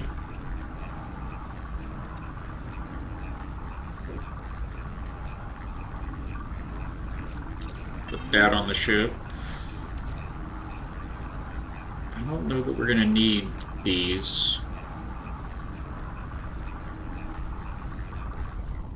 We could sell them, but we don't have a trade terminal here. And we're out of room on the ship now. Let's go ahead and get this back out. Now, I did also notice we had some slime, I think, on the ship. This living slime. That will go... So there's 3 different stages of this slime stuff. There's... No, it's been too long since I played. I don't remember what the other 2 are called. There's like a goo, then there's like a substance, then a goo, then the slime, and then runaway mold. So the first one, you process it and it turns it into the second version, or the second form. That second form turns into living slime. The living slime becomes runaway mold, and then when you put runaway mold and run that through the refiner, it just turns into nanites. So it just puts it into your bank as nanites. Vibico, how are you doing, my friend? Good to see you. Thank you for popping in to the factory. Good to have you. We're seeing if we can do our best to run through this swarm expedition here today, but we're out of pockets. I made the foolish error in judgment to go ahead and pick up my stuff from the anomaly when we made it up there a minute ago. So now I've got lots of stuff and no pockets. I did think to bring the alright, that leaves us with 2 runaway mold, and we're just going to trash those. I did think to bring charts, exosuit charts, so we could follow these and get a lot more expansions for our exosuit, but oh, and also I hit the station in this system and didn't get the exosuit upgrade. That would have been 1 extra spot as well. But yeah, how are you doing? Glad to have you in. Yeah, I don't think we're going to need the radiant shards. These definitely go on the ship. In fact, I think we had some on there. Let's sort this. Yeah, we had some on there already. Sort this. And now we've got 4 spaces. That may be good enough. Well, 3 spaces, I guess. Let's actually go ahead and dismantle that. We'll dismantle this because it turns into...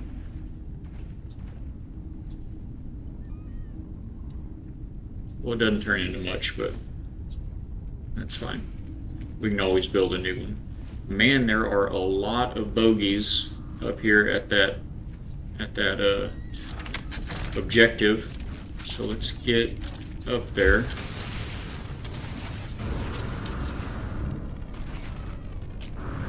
Try again.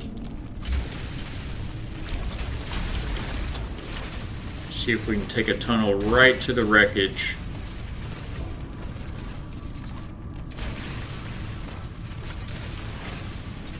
Then if the heat gets too hot, we'll just duck back into our tunnel.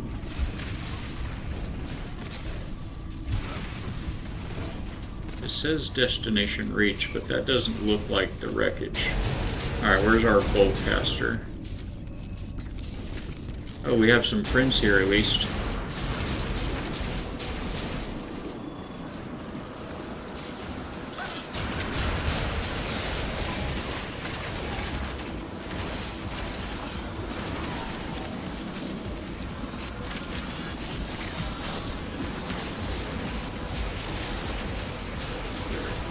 There's a lot of them, chat.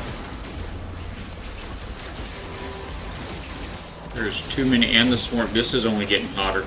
Let's see if we can just do the deed here. Gravitino coil. Are we dying?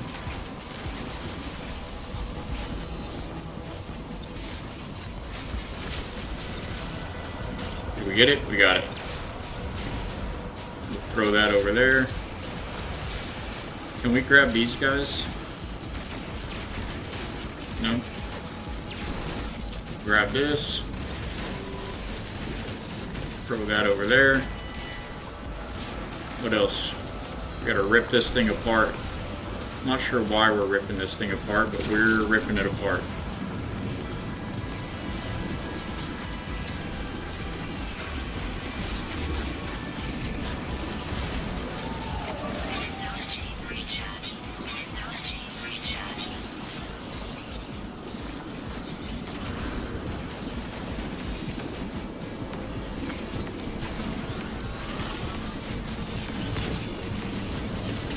It's a little intense.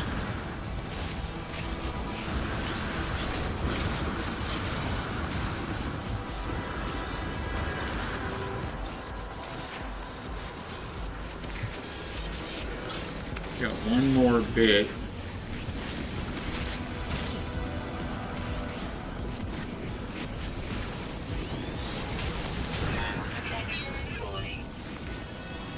We have to get it from like right here. I'm taking a lot of damage here. Give me the thing. Oh, it was right there. Alright, we got it. We got the thing.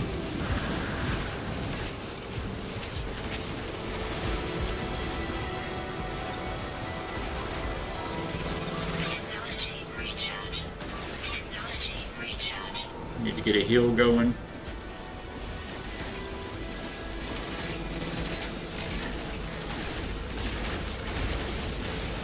I hate the Boltcaster. It's so, I mean, just look at the recoil on that is ridiculous.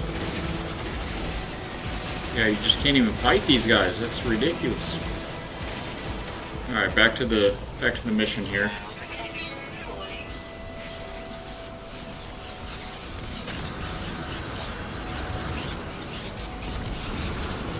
It looks like it's another bit in the middle here.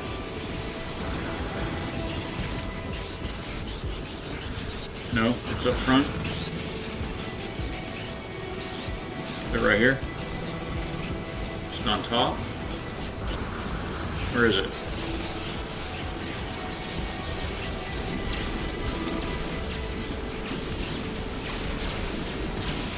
Where's this saying? Metallic fluid flows around the innards of the swarmer, washes languidity over frayed wires, emergency lights, smell clogging my nose and lungs. The smell is overwhelming. Reality sways and dips, and for a moment all I can see is crimson. Resist. It is no use. The crimson insists. It is calling. Okay. And then, is this a shield recharge? Health restore. That was good.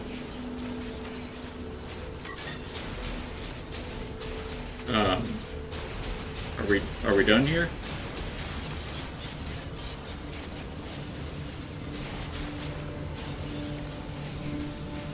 This is insane.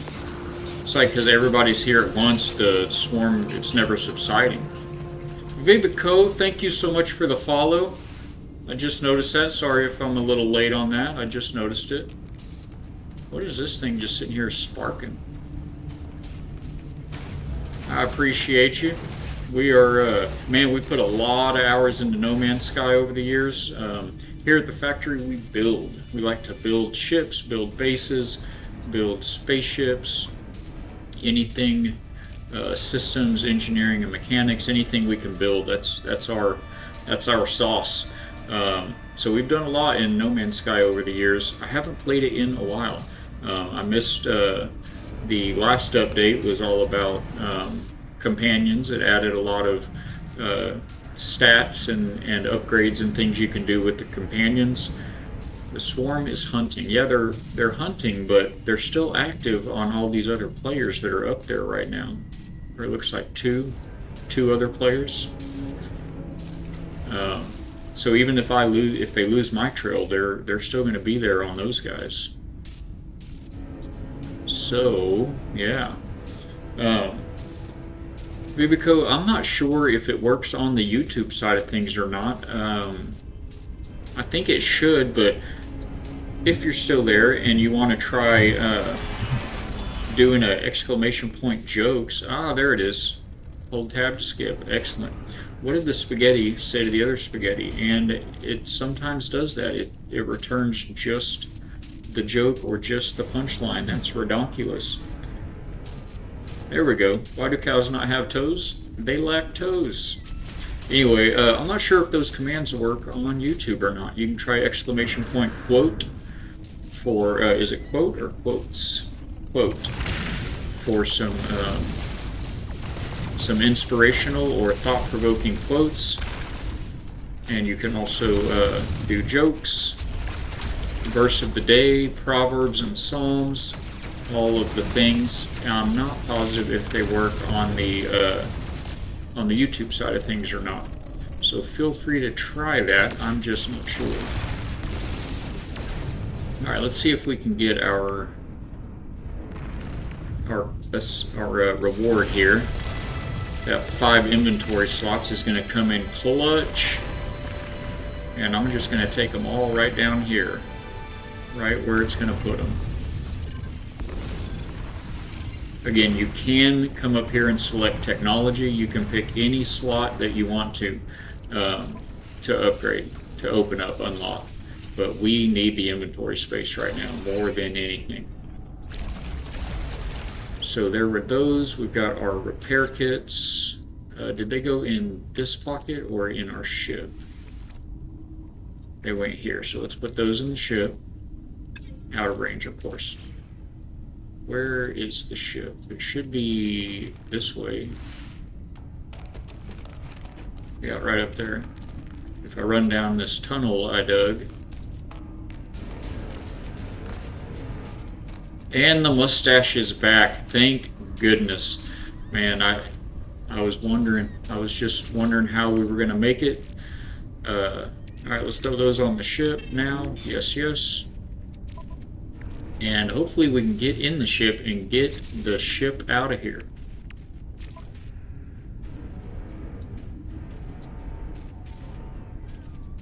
Is that our next, that's our next expedition quest? Oh, it is. Divine Intelligence, seek the Atlas for a Supreme Starship weapon upgrade, prepackaged Q Resonator unit. I'm not sure what that is. I think it's an upgrade for one of the ship weapons, and a shield upgrade. Alright, so let's seek the Atlas then. Our ship should be... There's a lot going on the hood right now. Let's see. There it is, right there. Terrain manipulator, please. Let's widen that hole a bit.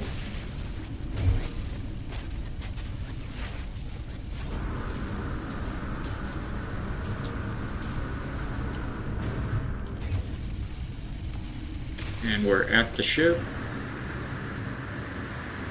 We're in the ship, and we are out of here. Let me look just for reference, though. Is this one of the Sentinel towers? No, it's just a spaceport. Just a spaceport. Although, I mean, as long as we're here... Yes, yes, it's the new Swarm expedition. Man, it's got the... They brought the Death Star into No Man's Sky, bro. Can we see it from here? It's insane. It's like the Death Star and what's his name from Hellraiser? You know, Spikeface had an offspring, and they put it in the sky in No Man's Sky. Whoa. Oh, this is a big boy station. This is the one with like the artifact exchange vault. You can make some big bucks here. These are actually kind of hard to find. I don't want anything though but the trade terminal. Am I mistaken? There may not be a trade terminal here. Information repository. Merchant. I think that there may not be a regular, like, oh, there it is. Galactic trade terminal. We need some pocket space. Stellaris. I don't believe I have heard of it, even. Yeah, I don't think I've heard of it. I'll probably remember and check that out when I end stream here in about like 5 to 10 minutes.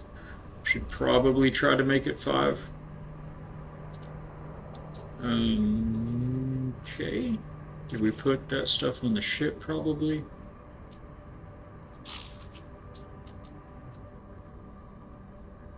We got a gold nugget. I know that's not going to do us any good on this playthrough. It's a more advanced crafting material you can use to craft some goodies, but we won't be getting into that. And I don't think we're going to be cooking anything. So that takes raw steak and proto sausage out. I think that's about all the good we're going to do here. Although, did I just see that we have...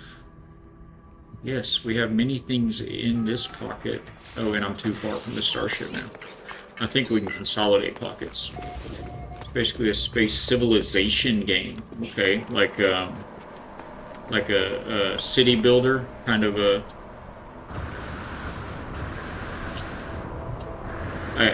I never know what I'm gonna like, apparently, because you know, I think you heard me talking about it, but El Trio got me turned on to Guild Wars, not from watching her play the game or anything. It doesn't look interesting to me. I'm there to support her in the community, but she told me so many times it's free to play, and it helps her out if you, click this link to download. So sure, why not? It doesn't hurt to have, an extra time filler. And folks are in ads right now. That's about great timing. It's a lot, but if you like games where you build your army and fleet and conquer planets, yeah. So that's kind of usually not my, that's usually not my bag. Like tactical squad based building, operating as big units like that. I like something where I'm controlling a character that I can move around an open world, preferably.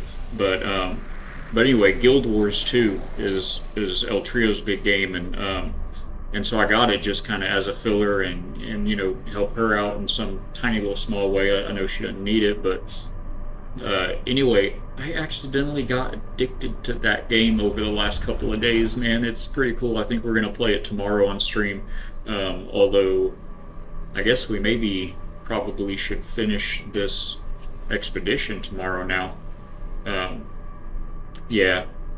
I'll look at it, but there's a lot of games that are similar to I think what you're describing that are very popular, but I don't. It's not my style, I like the I don't know, the exploration and the adventure of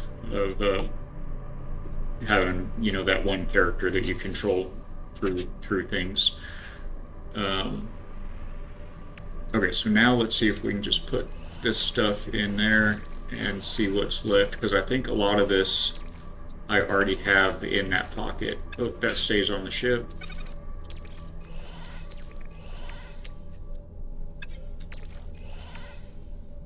A lot of this I already had in my pockets there, so let's see what happened.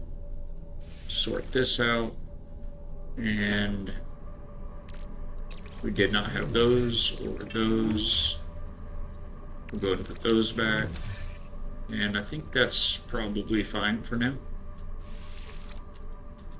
Check our progress here on the. Okay, we're seeking the Atlas. That's probably a good place to stop. I'm like 1 minute from when I'm supposed to be shutting it down here, chat. So, man, I'm so glad that you guys happened to pop in and join us. I appreciate the new follows, the YouTube friends, and yeah, this swarm update's a lot of fun. It should be short and sweet. It looks like we got exactly halfway through it, so we may forego the Guild Wars for Monday, or maybe even a Saturday, a little bonus Saturday stream. And let's see. Let's see when it ends.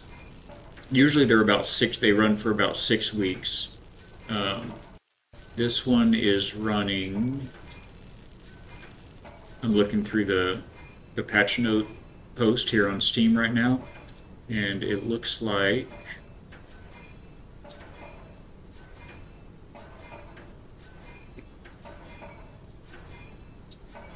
it told me when I first opened up the I'm not seeing it anywhere super handy right now, but oh wait, oh no, that says they turned 10. The game turns 10 years old in August. Yeah, it doesn't throw it up on here right in my face immediately, but yeah, normally they run about 6 weeks, so it should be somewhere, it should be somewhere in that range. And this one only has, typically they have 5 phases, and this one only has 3 phases, so it should be shorter and quicker. But yeah, it is that time. We're going to see who we can, who we can raid out to, who might be playing. Looks like Beeblebum is playing No Man's Sky, no doubt doing the thing with the, and he's a huge No Man's Sky creator, primarily streams and makes videos on YouTube, but he's created a lot of fun scenarios and put out a lot of great building videos for glitch building and things on No Man's Sky. Um, let's see.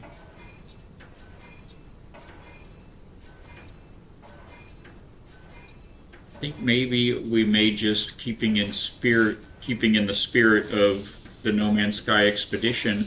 We are going to go ahead and pop over to Beeblebum. It looks like he's actually just gotten started as well, so so that'll be good. We won't have missed anything. I'm not sure how far he is in the expedition, but you'll definitely learn something. If you like No Man's Sky, ask him all the questions. He has got all the answers. It looks like he says, doing our part for Team Sage. So just a reminder, we were Team Royal today. But if you subscribe to the channel, you can copy and paste that raid message there and show him some factory love. If you do not subscribe, just drop a follow and you can copy and paste that message into the chat and let him know we love him and I love you guys. I'm glad you're here. I hope today was fun and helped somebody out with something. Appreciate everybody stopping in, and we'll be back tomorrow morning at 9 a.m. And if we don't see you then, we'll try to maybe hit a bonus Saturday stream this week. But if not, we will be doing that on Monday. So if we don't see you tomorrow, we'll catch you on the flip side. Have a great weekend, everybody, and love you. God bless.